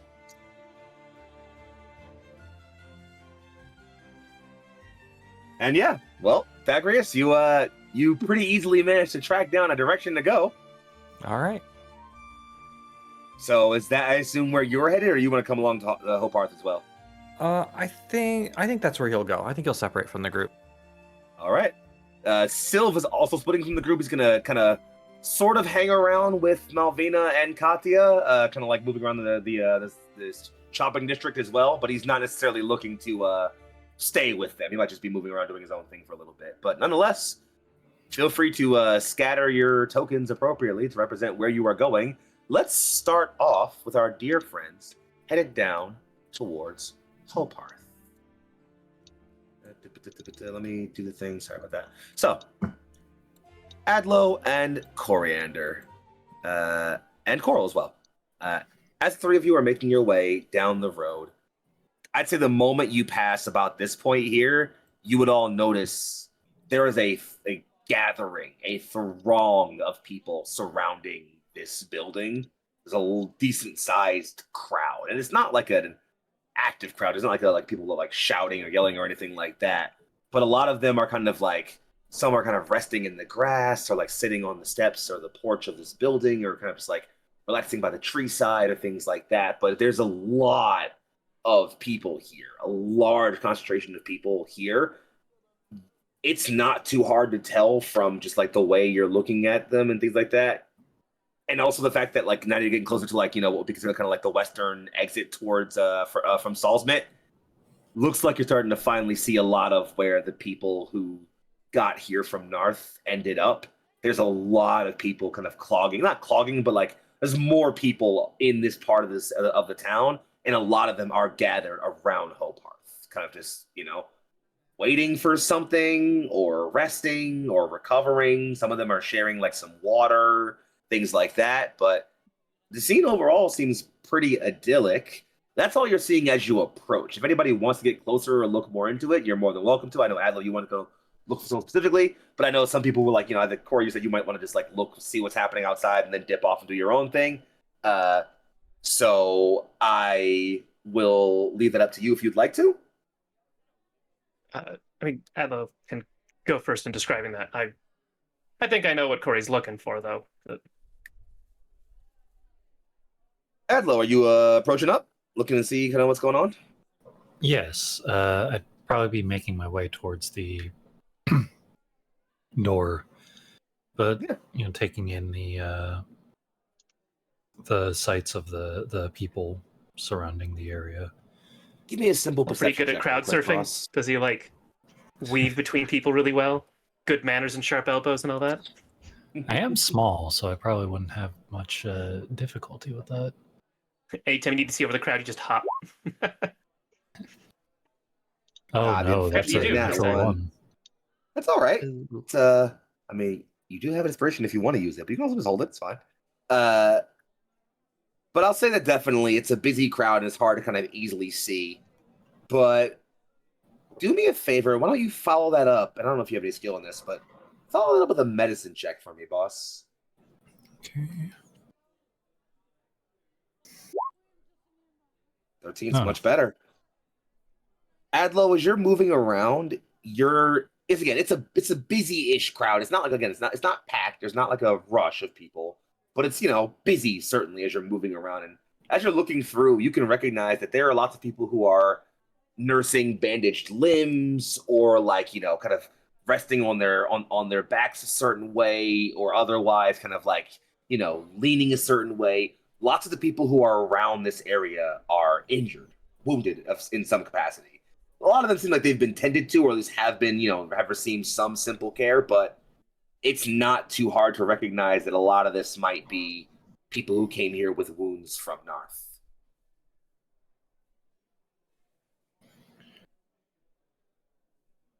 I see.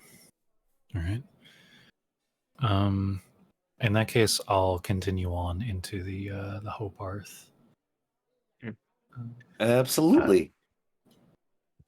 I guess just really quickly, especially from out here, I am still kind of looking for, again, symbols, markings, the moon, stuff like that. But because these are the people from Narth, I don't happen to see Vane Duskwin, my contact from there. Nope. Do I? Nah. Not currently. Just thought I'd check. So he's considering, but it's like, well... Oh, could you...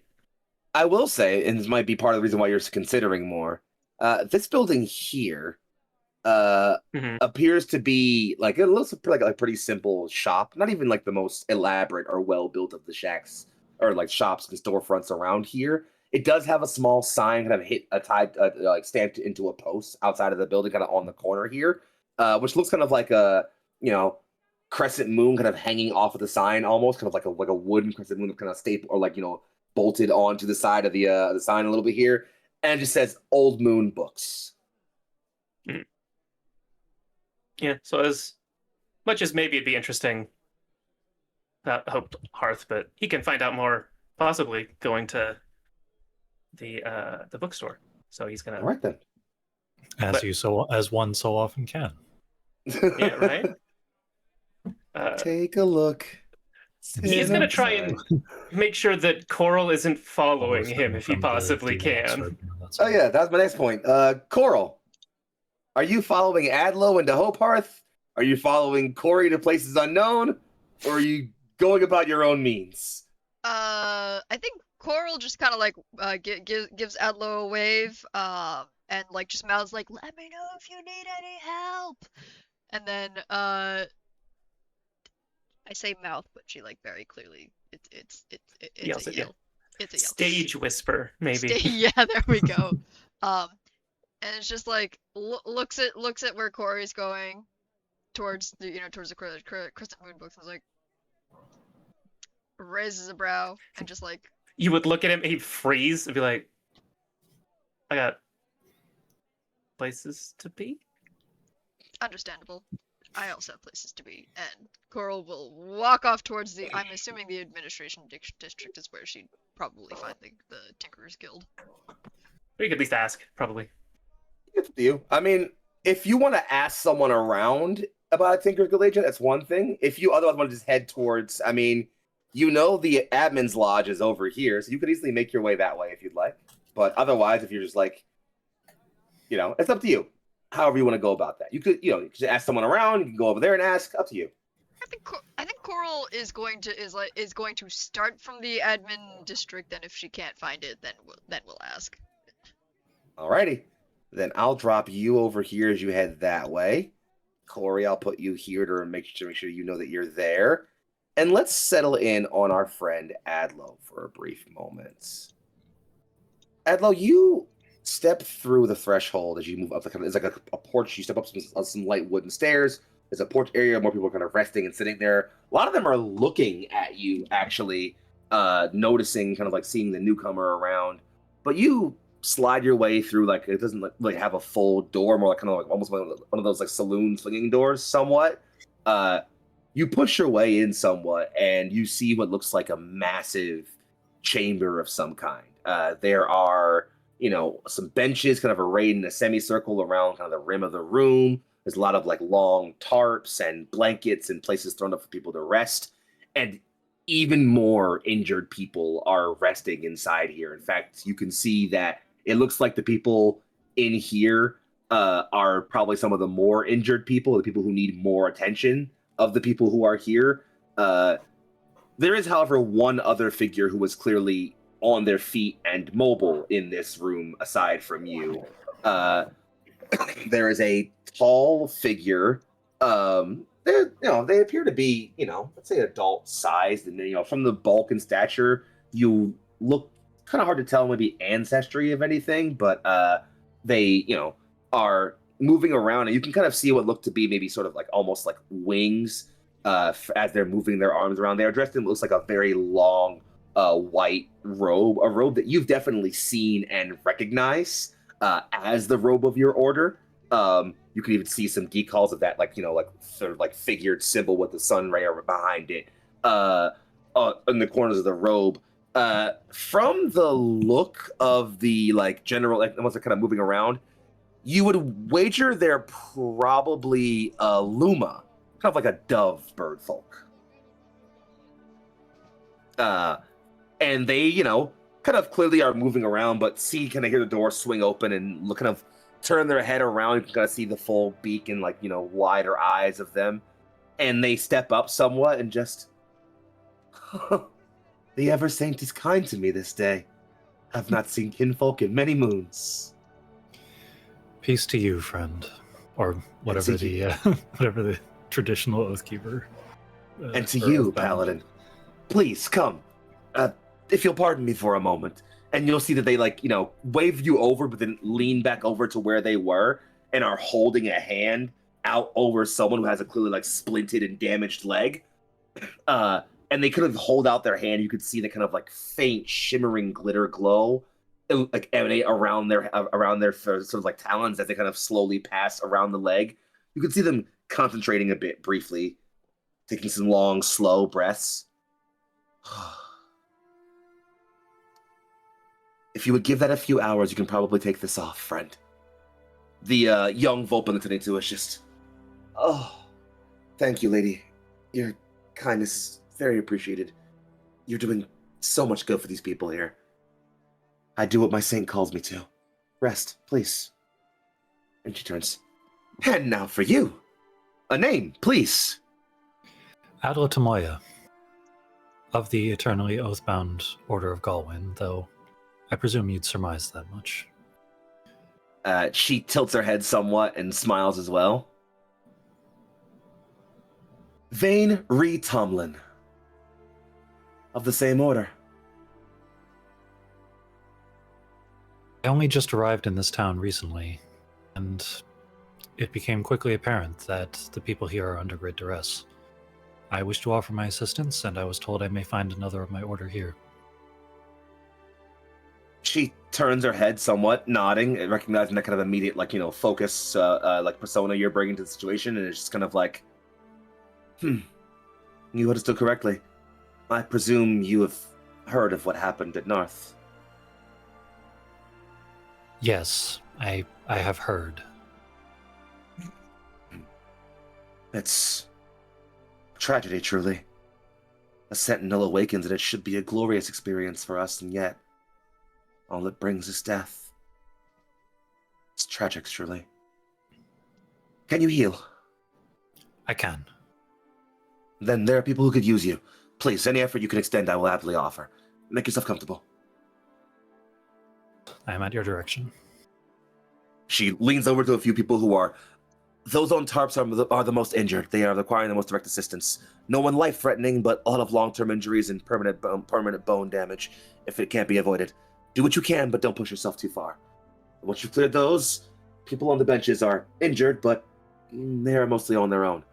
Get as much as you can, and when you require rest or water, you let me know. Yes? Yes. And thank you, Paladin. I could... I could not, if not for the hard work you have already done. Hard work is what the Eversing calls us to do, no? Indeed. And let us do good work. No. And she kind of turns and flaps somewhat. You're getting a better look at the robes now. You can see there's some slight patterns of blue running kind of slightly down the middle of chest portions of the robe. You'd recognize her as...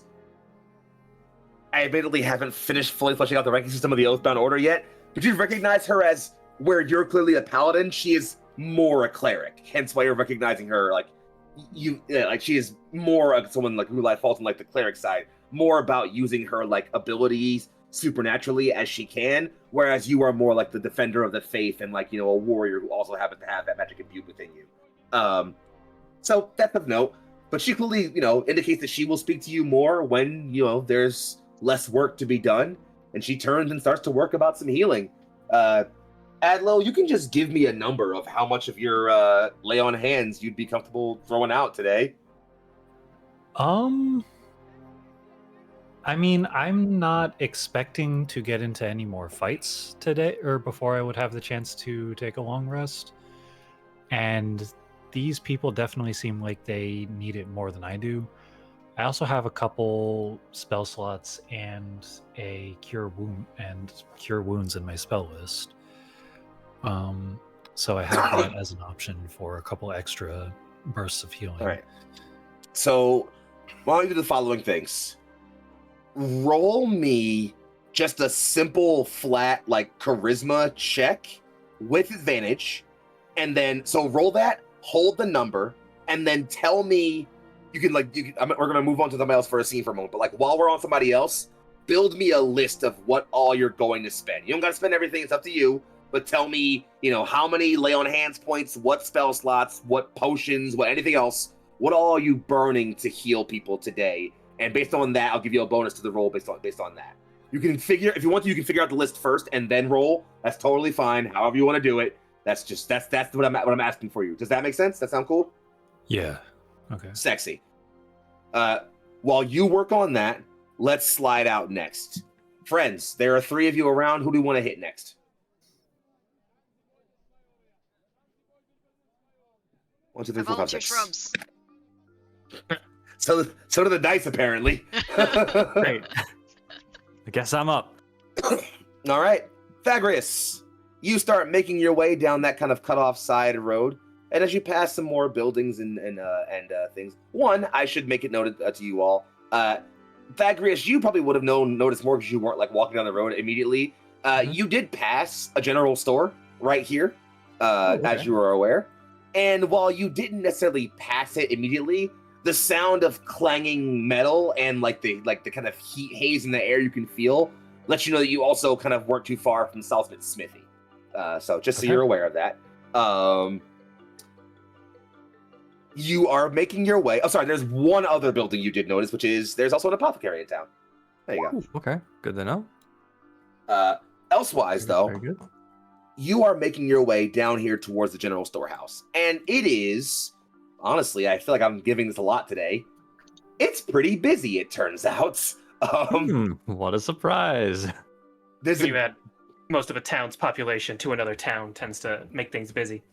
Yeah, it seems like there is an active network of people who are running it. In fact, you can see several people who appear to have like what look like kind of like a almost like a flat cap on it with the city's crest on it. They're not like police. There's no like secure, like no, they're not like ordering the law around. They seem to be almost more like attendants or bureaucrats, maybe, and they're kind of like keeping tallies on the rations they are giving out to people and handing out, sacks of grain and bushels of herbs and things like that to other people. There's kind of like 3 separate stations, one handling like food and raw goods like that, one handling like wood, lumber, rope, things like that for construction or for safety, and then a third offering like other things people might need, whether that's more specific stuff like farming tools or things like that.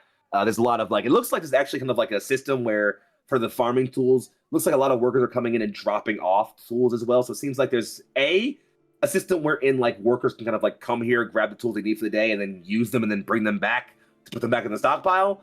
It also seems like there's like a network where like people are kind of dropping off older tools or like older supplies, kind of like almost donating them to that community supply to be used and picked up by people until they're fully worn down is the idea. But why don't you go ahead and give me a perception check so I can tell you what else you might see while you're doing that. Your thing. Perception, huh? Mm-hmm. How is a 13? Not bad. Thankfully, the person you're looking for is pretty sizable in stature, much like yourself. As you notice a couple of things. One, you're looking for a big cart. You found a big cart. But it's noticeably not the one you recognize from Narth. Okay. It's not like a storefront cart or an unpacking storefront cart. Instead, it looks like a massive supply wagon, full and loaded up with huge boxes and like a small pallet of timber. There's some like side saddlebags strung open, many of which are open. And you can see moving back and forth constantly, there is a large hedge that walks over, looks at the cart, clearly does some thinking, grabs a bag, portions out some like apples or some other fruit of some kind into like a separate bag, hands the bigger bag over to the supply, walks back over, looks at some things, counts out some of the wood, picks up 3 bushels of it, walks it over, puts that in the supply. And they seem to be focused on that. They haven't noticed you yet. Is it the same person as the person from Narth? Doesn't No. seem like it. All right.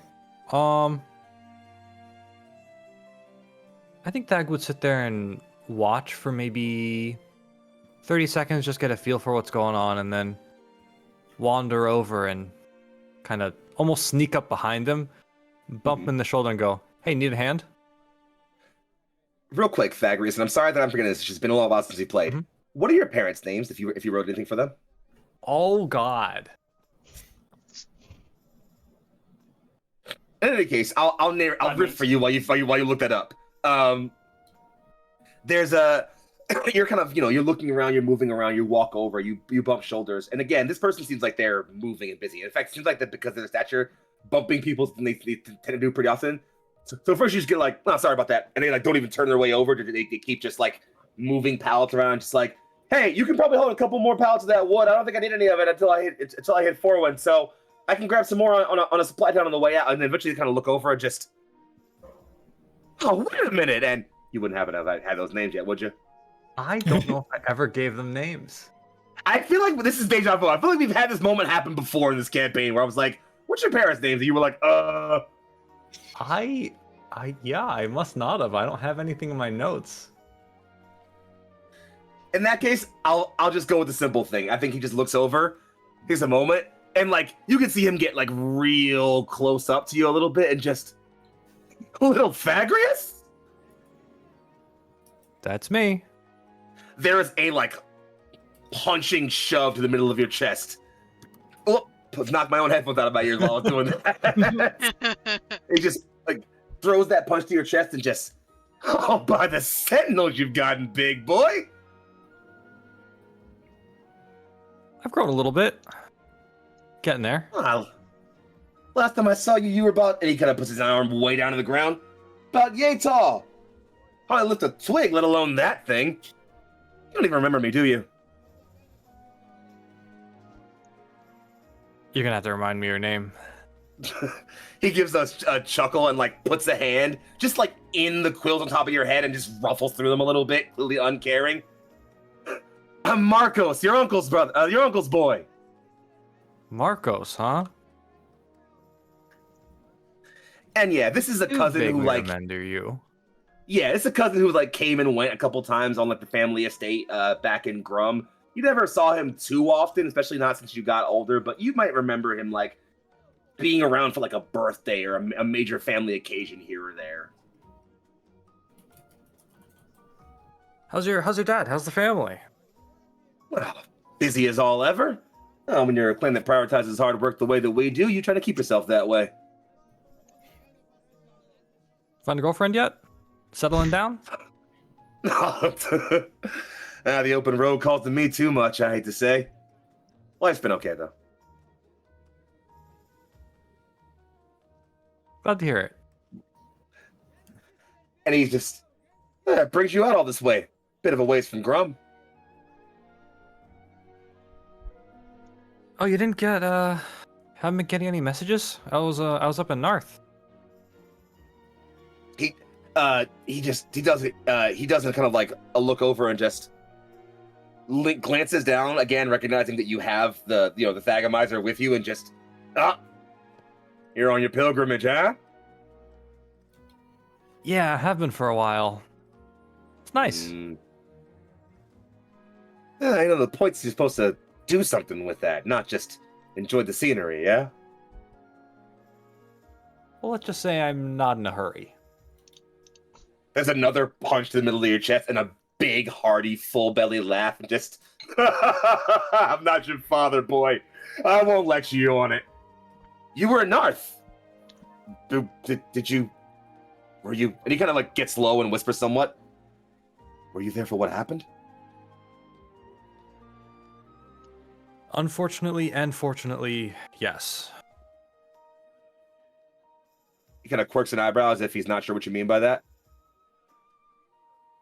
Like to think that I helped make a difference, but the things I saw that day. All your way is a thing out of myth and legend. All I heard was stories about what it was like, and I can only imagine. It still keeps me up some nights thinking about it. Why would a creature like that just rampage through a town? The Sentinels supposed to be guardians of the wood. Protectors, or at least that's what some of us believe. Feels wrong. That it does. I've met some new friends, and they're starting to have some idea as to what might be going on. Hard to say, and honestly, most of it's over my head. But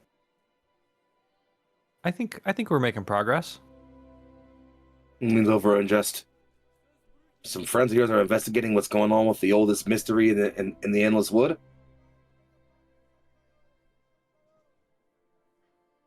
Yeah. There's a big, wide smile on his face. Sounds like quite the worthwhile journey. And you can tell he's saying that with a very specific, family-specific intonation. Well, thankfully I don't play too big of a part. He again, it's not a punch, it's not more kind of like a pat on your chest and then like a couple pats on his own. He's much more rotund than you are, certainly. So it's a few wide pats in the stomach and just, we're shrubs, boy. We can't help but play big parts. You're not wrong about that. Go where the wind takes you. You'll find a way to be useful. That's what brought me here. Yeah, so you haven't heard anything? No, I've mostly been on the road recently. I tend to keep the family messages for reading for when I get back home. That's fair. Yeah, I handed out a coin a while back. In North, I was wondering if anybody passing through would have seen you and brought it to your attention, or if you saw a group of pretty rough-looking folk with a couple of kids, 3 to be exact. There's a slow lean back, and So you're how that happened. Yeah, I heard about a couple of people scraggling around not too long after I got here. Said they were incomers from North, fleeing from all the calamity. People were getting whispers around them, so I don't think they stayed around too long. Get to moving south, I heard, but they were here for a couple days. And yeah, they had 3 types with them. Oh. Oh, good. Okay. Glad to hear they passed through all right. Yeah, if they were here, I would have probably given them some work, maybe put them in my convoy. I was on my way up towards Forvin to make some trades, but, well, heard about what happened, and people ended up here from North. I figured they might need some spares, so thought I'd help. They didn't see you? They didn't... I told them to pick out the first shrubs they saw. Said they might get a job before I got here. Okay. Well, need a hand right now? I wouldn't mind it. And he kind of turns ahead and says, "Hey, but if you're looking for those kids in that coin, and you have to be chasing after Aluea and whatever happened, you should head towards Dysvale." And Thag will kind of visibly slump. Yeah,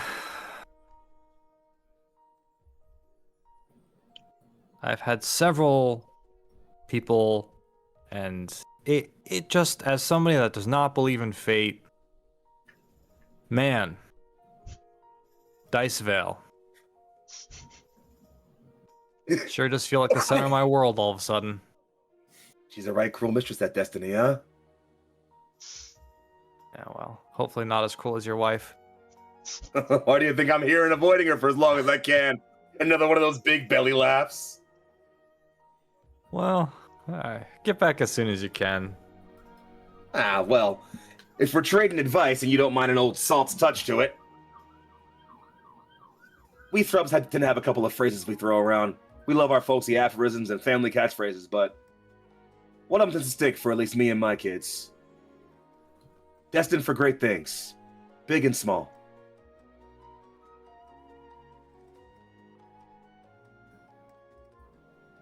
If you say so. I know so. Now come on, let's use those big arms for besides waffling around here. All right, what do you got for me? Says, start with a few wood pallets, honestly, and then from there we go with the grain. A lot of grain to get moved. Thankfully, you've got some pretty strong muscles. What is that woman feeding you? Not a lot. Turns out. Yep, pretty, those bugs in the forest are pretty nutritious when you run out of food on the road. Fantastic on travel snacks, right? Yeah. By the way, when we're done with this, you got a spare shirt?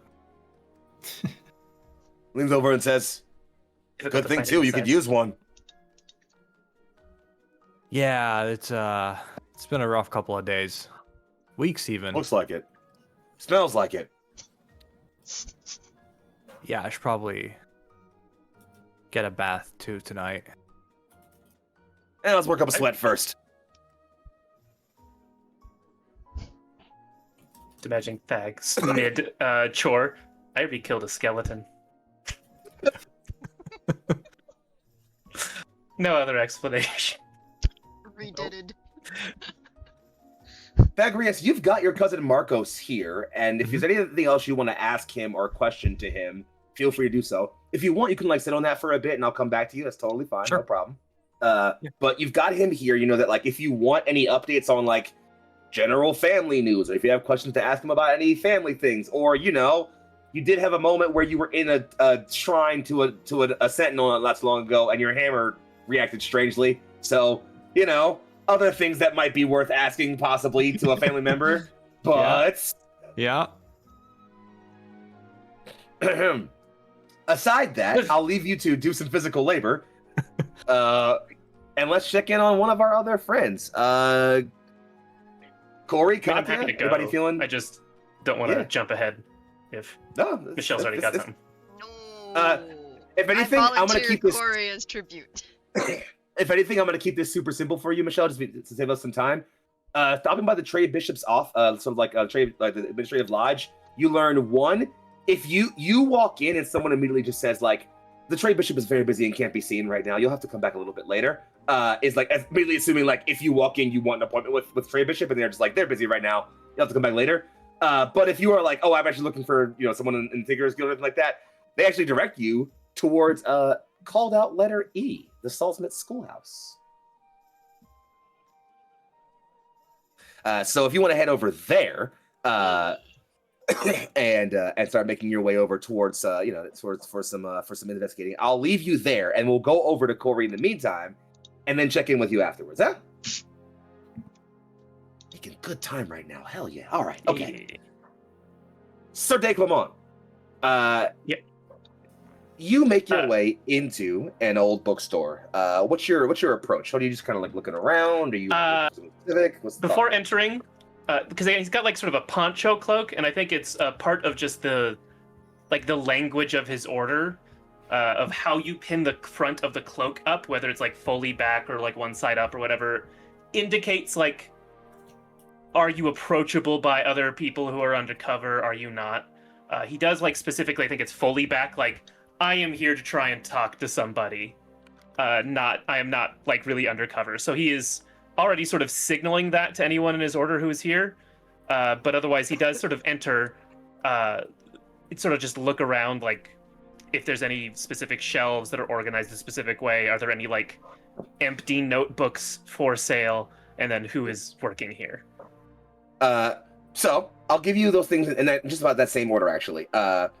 Firstly, when you were kind of looking in for like you notice that there is like what looks to be kind of like you see almost like a display shelf somewhat, where like there's a row of books, and looking at them and seeing the kind of the way certain symbols align, you recognize that if you kind of like close your eye and read every other like title on the book, the symbols on the covers line up and look like, sort of like your thieves can't see language, and line up as like this is the drop off point. This is where you could like slide in your like notebook or like something else like that to be like distributed for information, for later processing and things like that. So you're able to easily, slide in and do that with no problem. Secondly, in a similar vein, so I guess I should answer these in reverse order. As you are moving through, you do find what looks to be a younger Gerbine, not so much younger than you, Gerbine, who is like on a large step stool, kind of like dusting off one of the shelves. As they see you walk in, see you put the book on the shelf, and then see you walk over, they literally immediately step down and just lean over and surprisingly quietly for someone working the bookstore just go, "We have notebooks for sale if you'd like some," and just slides one over to you. I think there's like the specific reverse call sign. Like that's meant to be very normal, and this is something like it's the luck of the new moon or something like that. Yeah, it's the luck of the new moon. I would like to maybe rebind my old one, if you have services in the back for that. And just indeed, you'll find there's a table back there for your needs. Yeah, he'll go back there, and if there's someone back there, he'll like give a verbal accounting. But as you step backwards, there is in fact someone in the back room. There's like a kind of like a table which clearly has like book binding and like books and supplies for that. The person is not actively working at that table. Their feet are up on it. You can see they are pawed like a fox, and they are leaned back in their chair, kind of just flipping through. It looks like they have a collection of similarly to yours, like patterned notebooks, and they are flipping through and reading through one of them very passively. It's also a face you recognize. I would assume then, and Corey would probably light bow as his hands are like already starting the process of removing pages from his travel notebook into something that's like meant more for storage. It's like, Mr. Duskwin, I'm glad to see you made it here safe. So de Clement, and you yourself. Though I imagine I went by way of more interesting locale. If his friends would see him, this is probably the calmest Corey is talking to someone. They It's like this is nod the element somewhat. he knows where he's at. Yeah. They nod somewhat. Yes, you and that group of yours traveled north after the incident at North. We found some disturbing things, and he has the paper now out of his notebook, and he sort of gestures with it's like you'll see more here, but the East Ley Shrine has. And he like looks for the word because I don't think he remembers what Coral or Katya used for raising the dead. Thanatomancy was the word for our people at home. Thanatomancy. So yeah, he has to search for it, and then he like opens to a page. He just knows where the page is. Like the mages in my group called it Thanatomancy. It's disturbing. There's an immediate clip of the eyebrow, and they kind of like gently but quickly take the page from you He'll hand it to him. and just like. I think he hands him the whole book because there's several pages of like what he could remember of the skeletons, like the formations of these mushrooms design, as well as I think that's about where the actual notebook pages that he took from that place, as opposed to copies, are. He accordingly takes the copies so he can still have those, but there is a sort of low like kind of like like they put the book they had open down and then take the one that you give them and are scrolling through. My, this will be past the headquarters immediately. We'll have some of our investigative teams looking into it and find whatever we can. This is concerning. Yes, I'll say that they need to bring some quite specialized mages. I have a lot of confidence in the mages that I'm following, but they are not so specialized as to recognize a completely new kind of magic, as far as I understand. There's a quick quirk to the eyebrow. Blasting types than they are the death magic types. Well, dear Coriander, there is only one place in the Endless Wood one can find the most specialized mages. And wouldn't you know, you're already headed there. Shuffles a little bit as he's like rebinding now empty pages into his notebook. He just, there's one other thing. And he like reaches in one of the pockets in his cloak. And I did take a sample of the death mushroom. And it's and I think he has like sealed it with like a sap or whatever he could get in this like little samples. Like, I would not let anyone who is not very confident in their alchemy investigate that. I would say one of my companions was quite sickened by that, and he is a holy man. He is a paladin who should not have been. There's a low, slow turning of it through their fingers. Whatever this is, does not bode well for anyone. Intentions are too high right now. With all your way on the other Sentinels awakening and seemingly going mad, this is news we can't let go public. You will keep this low for as long as you can. Well, don't know how long we can keep it secret with the size of Sentinels, but yes. Then get to Ishimir fast. Yeah. He's gonna kind of shift around. I don't think it takes him long to sort of rebind, like, because I'm imagining these travel notebooks are designed for this effectively of rebinding. It's, like rough leather, like the central like column that you can sew in and out of. It just so he's pretty much done as these. Speaking of, I was hoping I could maybe get more of a stipend for travel expenses. There's a like smile on their face. Are you requesting a raise, field agent? That would imply that I get the same amount after the job is done. They sort of unstring a small coin purse and just like flick it at you. Pretty easy catch. Thank you. There's about 12 silver in it if you open and get a look. Hmm. They take a moment and give a low. I have more I need to share with you while you're here. Yes. We had an agent operating in the field around the city, keeping tabs on a few of the locals. That agent has gone silent recently. We believe they were killed in the field.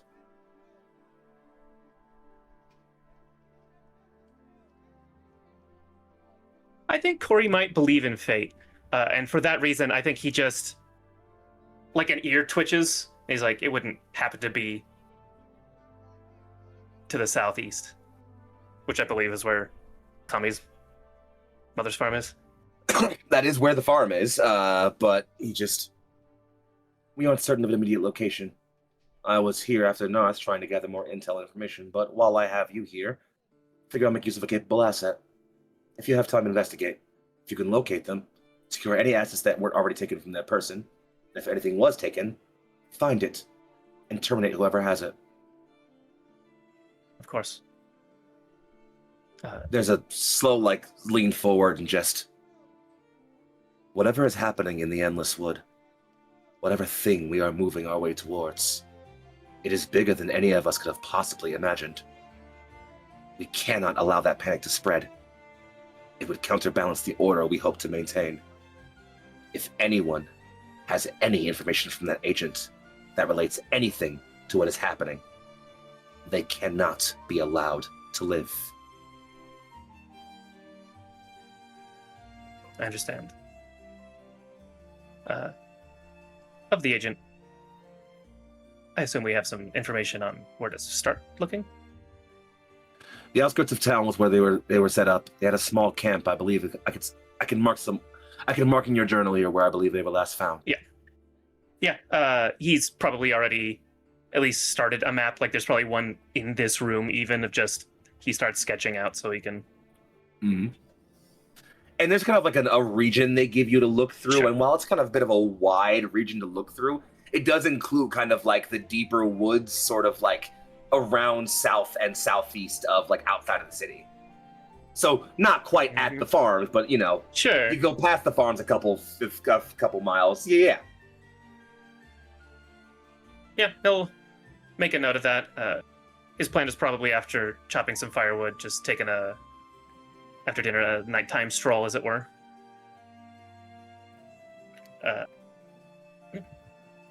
There's a brief kind of quirk of the eyebrow. Is there more? He sort of looks through his notebook, was there anything else? It's like, well, considering the agent who's here, I doubt you would know much about and I had my notes open, about Malvana. There's nothing specific, just seemed unusually intrigued by one of the mages I've go with. I was The old curious. spellkeeper woman. The old spellslinger woman, yes? Okay, yeah, just always pays to be paranoid. She is known around the town. I've encountered her once or twice in my investigations or in my movements to the area. Seems perfectly reasonable to me. Yeah. Though I will say it's not uncommon to have people with difficult to trace origins, but it does not seem she has many close friends in the town. I can't find much of a family or anything else. Perhaps she's simply an old hermit with no means to trace, but Brindle to say. Well, my experience, mages are somewhat odd, so perhaps that's it. I can't disagree. Corey says that with a smile, thinking of the two mages that he knows personally. Well, that's, I think, everything I can think of. We'll probably visit the apothecary. Other than that, There's a slow nod from Duskwind and then dismissed, Agent. Time's of the essence. Stay vigilant. as the moon and the stars, and he'll bow. Yeah, he'll head his way back out and possibly follow a friend if he sees them around. Otherwise, he'll probably just pop by the apothecary and see if he can get some more herbs for healing potions. So that's Well. something to deal with later. Katya, Sylv, and Malvina are still hanging around the market area in general. Adlo's Sure. still kind of over at the Hope Hearth, so you'll probably still maybe see him around there. But Sure. the camera will kind of follow down that road and almost end up kind of catching up with you, Coral, as you are making your way down an off-road towards what looks like a pretty humble building overall. It's not a very large, massive, structure, but it looks sizably built, big enough to hold a decent amount of people, and has sort of wide open fields and space around it, and all behind it you can see just spread out farms and fields. So tucked away somewhat from the towns, but you're recognizing that it's a pretty good middle ground between people who might stay in the town more regularly and some of the more outskirt farm families. So that's probably why it's where it is. Nonetheless, you slowly find yourself approaching the schoolhouse. Could you give me a perception check real quick? Yes, we'll do so. I'm definitely good at perception checks. This is something Coral can do this is absolutely something she can do when she's not, focused on officially in things. Oh, a 19! I guess she's actually paying attention for once. Bet. I'll give you a couple of things for that then, Coral.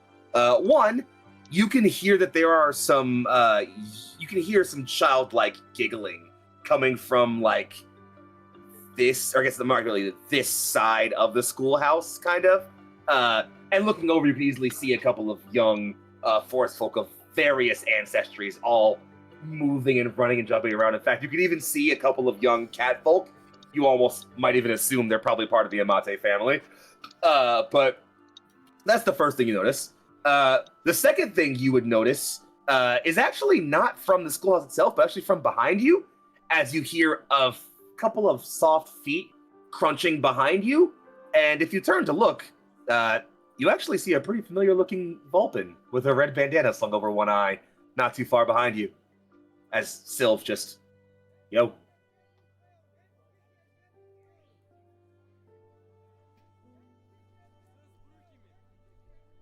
Good to see you. I got bored around town, so thought I'd come see what was happening. Well, you'll likely continue to be bored because, well, it's the bane of my existence. Paperwork. Oh, joy. But, Well, while we're here, I could inquire about the little ones. not a bad idea. If they were passing through here, there's probably a teacher who'd recognize them. And in the middle of the sentence, you hear a loud crash bang kind of sound from this side of the schoolhouse. Okay, That didn't sound good. But question mark. Was this a crash bang as in crash of metal, crash of wood? Was this an explosion kind of sound? What kind of explosion? Gunshots? What kind of bang was this? Definitely a clang of You're something talking to metal a bang screeching. connoisseur, you know. Definitely kind of a screech clang of metal. You would say. This is normal then. Unfazed. Completely unfazed, just keeps walking. You make your way in. Are you headed into the schoolhouse proper? Are you gonna head around to the side and see what's going on with that? Are you gonna, what's the call? Do I hear any kind of cursing or yelling coming from the side? Very high-pitched squeaking that sounds like cursing the closer you get. Alright, we'll head to the side. Still shrugs and moves on around with you. You come around and you see what looks like a bulky humanoid figure of some kind. It's got sort of squat legs and you can see sort of almost padded, flat metal plates on the bottom that look kind of almost like feet somewhat. It has what looks like one large, almost arm that ends in a weird sort of claw, and another that appears to end in kind of like a bit on the end. It kind of has a protection port of some kind. on the ground, you can see a couple of like tool parts around. One looks like just a massive scythe blade. The other looks like, I mean, you wouldn't necessarily know the word for it in here, but in the modern day, a chainsaw, effectively. And another is kind of like a large kind of like pushing plate of some kind. These all come in, they're all lined up at the side. This thing, however, is clearly bent very far over. Its back plate is open. You can see a bit of smoke and steam rising out of it, and you can see a very small pair of legs, sort of like in the hanging out of the back of this back plate, which is I'm pretty sure where you can hear the cursing coming from. And just, oh god damn it! I thought I fixed it up. You are supposed to be moving like that. Oh jeez. Ah! I think with a bit of a chuckle, I think Coral's gonna like. Coral has like no strength, but she's in her armor, so she's gonna like help lift him and is like, let me guess. Cabling blew out again? Nissa just like, I'll have you know it's, I mean, kind of like literally, the person you're holding is clearly a small gerbine almost. Not even maybe like, honestly, a bit smaller than Adlo, you would say. They almost wheel around in your grip to the point where they're now looking at you upside down. A pair of goggles that clearly have several lenses on them slide up off of their head somewhat, and just, I'll have you know the cabling around there is, how did you know that? Oh, wait, I know you. Or I know of you. Well, then to whom, and I guess she'll flip him over, do I have the honor of greeting? And just kind of cough a bit of engine, like a bit of engine gas out of their mouth for a bit, and they kind of beam up a little bit and straight by hand. Delma Sisson, Jabeen Tinker. Coral. Just, Forged. It's a pleasure. In fact, oh yeah, no, I know. I've seen a lot of your design work. You're pretty impressive. Well, you know, half of it goes to Pearl, you know.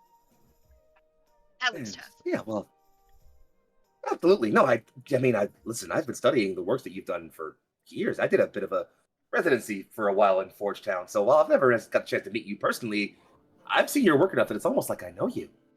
That feels weird to say, but and in a minute, as you kind of like, are you guys start babbling somewhat, you can hear from behind you, there ain't no fucking way.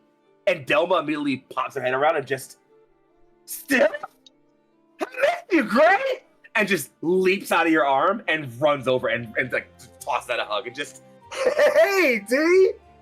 Oh, it's good to see you, girl.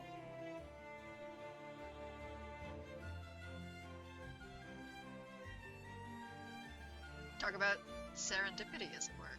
Know each other? Tilv will put Delma down and just, I made my way through this through an area she was staying by when I was in the middle of getting healed up from a gunshot wound.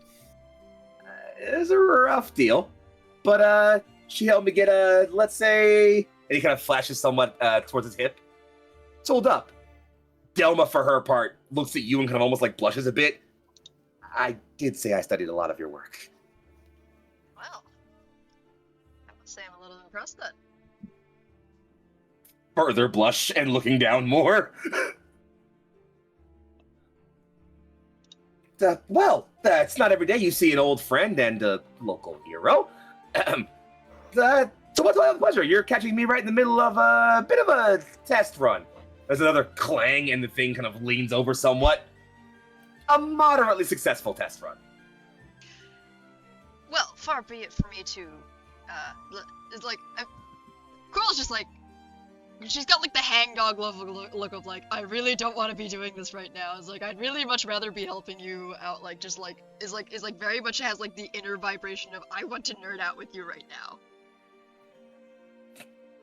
But like, I feel like this is like the kind of face that like a lot of tinkerers are very familiar with, like, unfortunately I'm here for the royalty paperwork. Yikes. You wanna talk about it? No, I'd really don't. Can we? Do you want to work out here? Actually, can we work out here? I don't want to do the paper. It's not a bad day, so tell you what. If you don't mind delaying paperwork for a while, I could actually use a bit of a second eye on something. Of course. And she kind of like leans back over towards like the step stool she was working on to lean into the device. And as you kind of come around and see her like mechanoid or whatever it is that she's made, you look inside and see it's mostly pretty simple gears and servos and gyros, but there is what looks like a slightly humming device like placed in the middle of this thing. It clearly is humming with some kind of residual magic, but you can see kind of some like light runes scrawled on it. So this is probably the most important thing of these around here as far as I'm concerned. I don't have a whole lot of them, but I was doing a bit of delving a couple years back, and I came across this network of, well, they're basically kind of like storage devices. They can hold not so much memory as intent, thought. It's kind of like root personality. No idea where they came from. Ancient as all hell, but I was able to figure out some of the rune work and make some tweaks, and so that's how these agrobots of mine kind of do their thinking. I figured maybe asking people around here to pilot suits to do their harvesting and make it easier would be too much to ask. So I thought if I could make them do it on their own, people might trust them a bit better. That's the idea. These things give them a very basic, let's say, thought process. Whether it's harvesting wheat, chopping lumber, or moving stuff around. You give them a simple plug-and-play order, and they get it done. Or at least that's usually the case. It's like, well, what seems to be the problem? Is it conflicting orders? I don't know. Can I take that? Can I give that? I guess the GM, can I sup of the magic? Can I sup of the magic in this place? Yeah, give me an Arcana roll, please, babe. And I lick the robot is the real way to say that. Honestly, though, I feel like if Coral did not have a bit of respect for this small tiny child, or maybe not child, but person who is admiring her is a little embarrassed, would absolutely has probably actually done just that on a delve. How's the 23 look? Yeah, girl. With 23, I would say you recognize a couple of things on immediate. First impression, this is impressive work. Like, it's not easy to do rune reinscribing. It's a delicate, very patient process you have to do to ensure that you don't break any part of the rune you don't know how to reestablish. So it's difficult. And while her work here is rudimentary, for a journeyman, impressive. Secondly, you're recognizing, while you don't necessarily have, you need to pull one of these things out and like really crack it open and break it down to really understand exactly what's going on here. And that might also possibly ruin some of the rune work that she can't replace. Maybe even you can't, which is maybe why you figured she hasn't really done that. But just looking at it, you can already see the problem. What it is that this sort of pseudo-based personality core these things are installed with, while they understand orders, and she's effectively coded them, she's effectively flattened out the sort of like personality part of these sort of like memory cores, and has restructured them to effectively just take very basic baseline orders. In fact, it seems like they generally are more programmed for movements than it is for like, I'm going to literally go and harvest wheat. It's more of a, I am coded to know what wheat looks like. I'm coded to do this when I'm in front of some wheat. I'm coded to do this when I'm in front of some wood. Things like very simple things like that. The issue is flattening out the personality core didn't remove the personality. So you wager that any of these that just had very simple, amiable, basic personalities in them, perfectly fine and functional. But if any of them happen to have, let's say, more eccentricities or enthusiasm might cause some issues.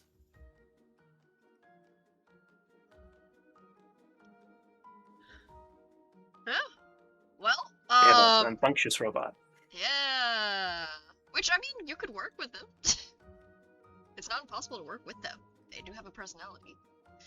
But I think Coral is just going to... Well, first off, this is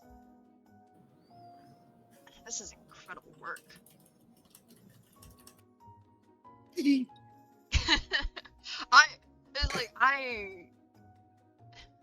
I'll admit I'm not even quite that good at delicate rune work yet. I will say though, It's taking me a few years to figure it out. well, looks like your experience is worth every minute. I'll say the only issue I think I can find is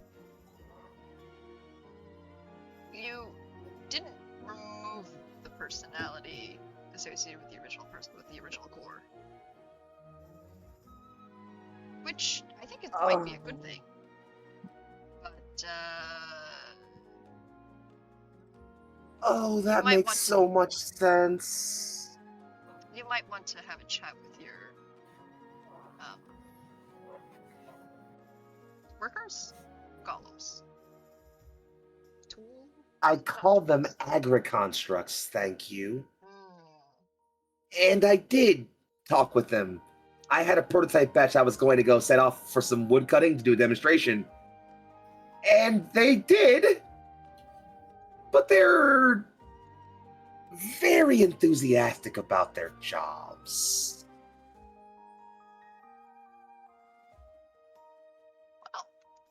Please don't say they're also not picky about their targets. That could get very awkward very quickly. Hey, at least they're enjoying their jobs. You might Maybe need... a little too much. I was trying to see if I could offline their cores, but well, they didn't stop chopping, so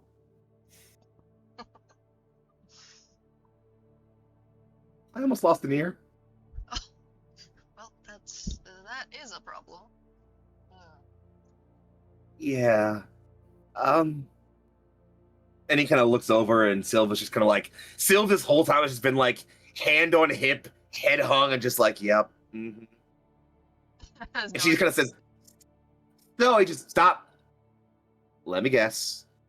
This is an incredible pile of shit you've worked yourself into, and you once again need someone capable, myself, to go and get this problem solved for you.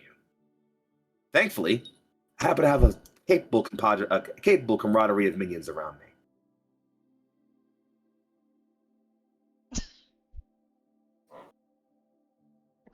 And she just, do you really think you could do that? Really? I don't want anybody to come across them. I put them pretty deep in the wood to make sure no one would easily run into them before I could show them off. But I'm worried if maybe, I don't know, a local farmer or group of kids goes wandering too close. And Sil kind of just tilts his head. I don't know. What do you think, Minion? I'm like, Coral's just like, I hope you're not talking about me. give He is looking directly at you. Coral gives Sylv like a bit of a raised brow, and it's just, he does have the charisma. Did you happen to install an off switch of some sort, or an off command override? So no, but if the chassis suffers critical damage, the cores are trained to go into sleep. Just not too much damage, because then I'll break them, obviously, but if you can bang them up enough... Well, wouldn't want all those cores to go to waste. That's a lot of... Like Coral is like just feeling like the internal pain just thinking about like several years worth of work going down. Hey, and she kind of like sees you like thinking about this so much and is like,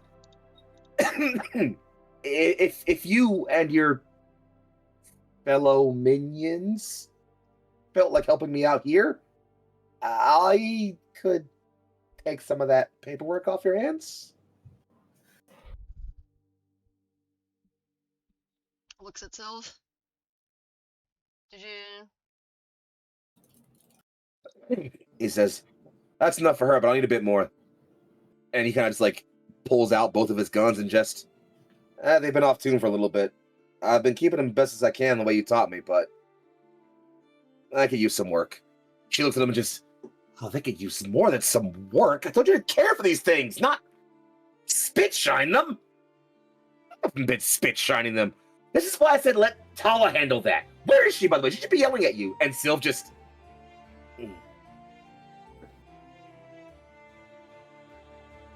Delma looks up and just... Oh. I'm... sorry? Happens to the best of us, kid. It's alright. I can work on these a little bit. Maybe give him a little bit of an upgrade? He gives a long sigh. Sounds like fair trade for a favor to me. You just... Right. Well, I'll give you time to wrangle your... Looks back at Coral again. Minions? Sylve nods. And, I'll be here. So, if there's anything you need while you're in town, I'll probably be staying by the schoolhouse. They give me a bed here. I did want to ask, did you happen to see,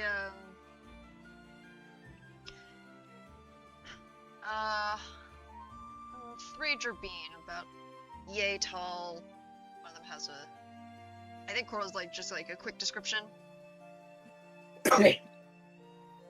Oh, yes, those little ones.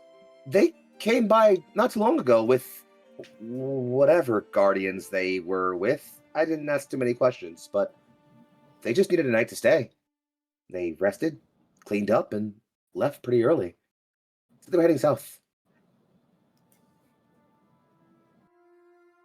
Oh, well, it's good to know that they're still okay. Are they, important to you three? They were part of my old crew. We were too near when Oyuweo woke up. A lot of us got scattered. Somebody, and he kind of flinches somewhat. Somebody really kind gave them a way out, and I want to know that they're taking it. That's all.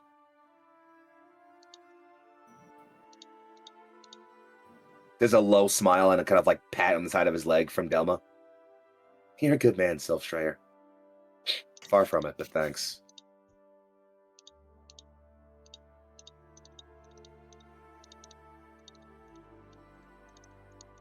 Well, if we're not being sentimental...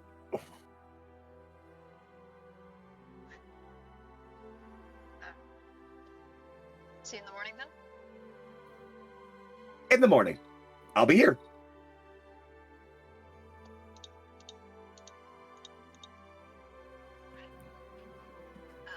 With that, I think that's it. I think Coral is kind of like internally going like, hey, can we collaborate on those upgrades? Is like internally just... I mean, hey. Totally valid thing to look into. Absolutely, no problem. I mean, I'm just saying, I have artificer in infusions. I might not be able to do it, but I can show her how to do some cool things. True. I mean, she is an artificer mechanically, so you know, could be worth it. I think before she leaves, I think before Coral leaves to go meet up with the rest of the group, it's just like, while you're working on that, we should chat about about upgrades because I have some ideas. Collaborating with you would be the greatest gift my life could ever have. Coral's blushing again. Just gonna turn away. I'm not looking. I can't look at this bright-eyed. Sylve grins and just, you are a celebrity. Hush. I love that Coral blushes more from compliments on their work than flirting. That's very good. Anything else for you here, Coral?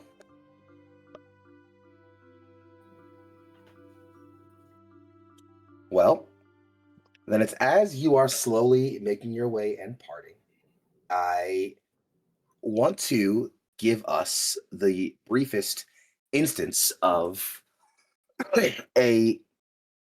You know what? Actually, no. Instead, what I'm going to do is say that we take a brief look out along the long pan of Salsmit, as it's been a few hours now, and now the kind of low haze of afternoon is starting to creep over the horizon. There are, of course, the quiet footsteps of people moving around, and while there is clearly a large throng of people gathered here who are still feeling the wounds and pain of losing their homes, Salsmit appears to offer you all, for a brief moment, a bit of respite from a strange, difficult adventure you're all on. An adventure that sadly must continue, but there are still more things this lovely town has to offer you all. Things that we will hopefully see next time. And with that, I will bring tonight's session of Steel and Arbor to a close. Thank you, friends, for coming along with us for this lovely bit of downtime in the town of Salsmit with our lovely cast of furry critters. Speaking of that lovely cast, I would let them go around one more time and tell you who they are, who they have been playing tonight, where they can be found on the internet, and maybe plug one other cool thing they've got coming up in the future. Let's start, in the same way we went last time, with the incredible and incomparable Michelle. Hello, it's me. I don't know what I'm gonna plug. I don't exist on the internet. I don't do that. I don't do much. Okay. Well, you can't find me on the internet, but you can find the Discord for this org. So there we go. You can find socials there. You know, that's fair. That's usually how that works. Well, we're glad to have you along with us for this adventure, and we hope to see you along for many more in the future. Swinging along to the one and only Lan, the Dan. Hey, that's me. I played Adlo. You can find me on the internet on Blue Sky and the smoldering remains of Twitter at Lan the Dan. I don't have any other shows I'm in to promote right now, but I do have my own Twitch channel, which life has been kicking my ass, but I am hoping to get back to streaming on my own soon-ish. And I have some ideas for plans going forward. But right now I've been playing through Xenoblade Chronicles 1, and I'm probably going to get back to Dead as Isco once the next month's patch rolls out. So yeah, look forward to that, hopefully. Yeah. Start putting song suggestions in the chat right now. Yeah, send me your do it fucking, right now. Send me your fucking MP3s. Put them into the game. Well, looking forward to more of that, and swinging it right along to the one and only Tate Washburn. Well, hello Twitch and hello Internet, or thank you for being here with us, Twitch and Internet. My name is Tate Washburn. I have been playing Coriander de Clement, who maybe just was given a hit on a guy? We're going to find out. You can find me at Tate the Terrific, any place I care to be found. If you find me someplace else, no, you did not. You can also instead follow all the wonderful socials for this platform at Neon Lights Roleplay on Blue Sky, or join us at our Discord where we meme and we stream and we sometimes pick up players for cool things like this. I don't have anything else going on other than this, other than some stuff in the background that we'll be announcing later. Just look out for that. And keep an eye on our socials for the stuff that we announce, because we always are doing new stuff. But I think that is everything that I've got. Back to Foxy, or to the next person. True words not spoken, Tate. We always have new and lovely things coming up for you, so please stay tuned and locked with us. But last but certainly not least, we pass it on over to Lucian. Hey, it's me. I'm Lucian. I play Thag Shrubs, our Rune Knight Fighter Hedge. You can find me just here on the show once every 2 weeks. And we're happy to have you here for it, friend. He's under a no-compete clause.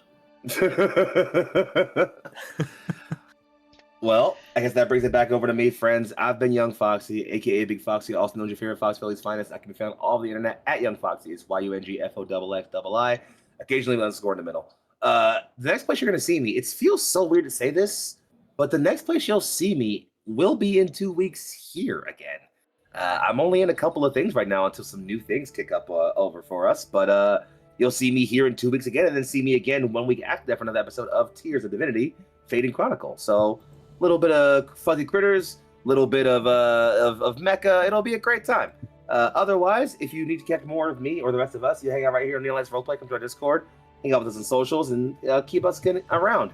But otherwise, friends, I thank you again for having a lovely evening with us. It's been a great time hanging out with you all. I'll bring the story back to your table.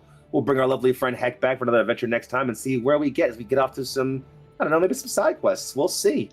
But in any case, this has been Neon Lights Roleplay. We have been Keelan Arbor, and you have all been incredible. Have a good night, stay safe, and take care. Bye-bye. Bye-bye. Bye. Bye-bye. Bye-bye now. Bye-bye now. Thank you for watching tonight's episode of Steel and Arbor. If the story told by our cast resonated with you, consider joining our Neon Lights community. Find us on Twitch and YouTube, where you can find many other great tales woven by talented and diverse storytellers. Or on our Discord, where you'll find a community of like-minded punks discussing the latest developments in the stories told here. And of course, meet us back here in 2 weeks for the next installment of Steel and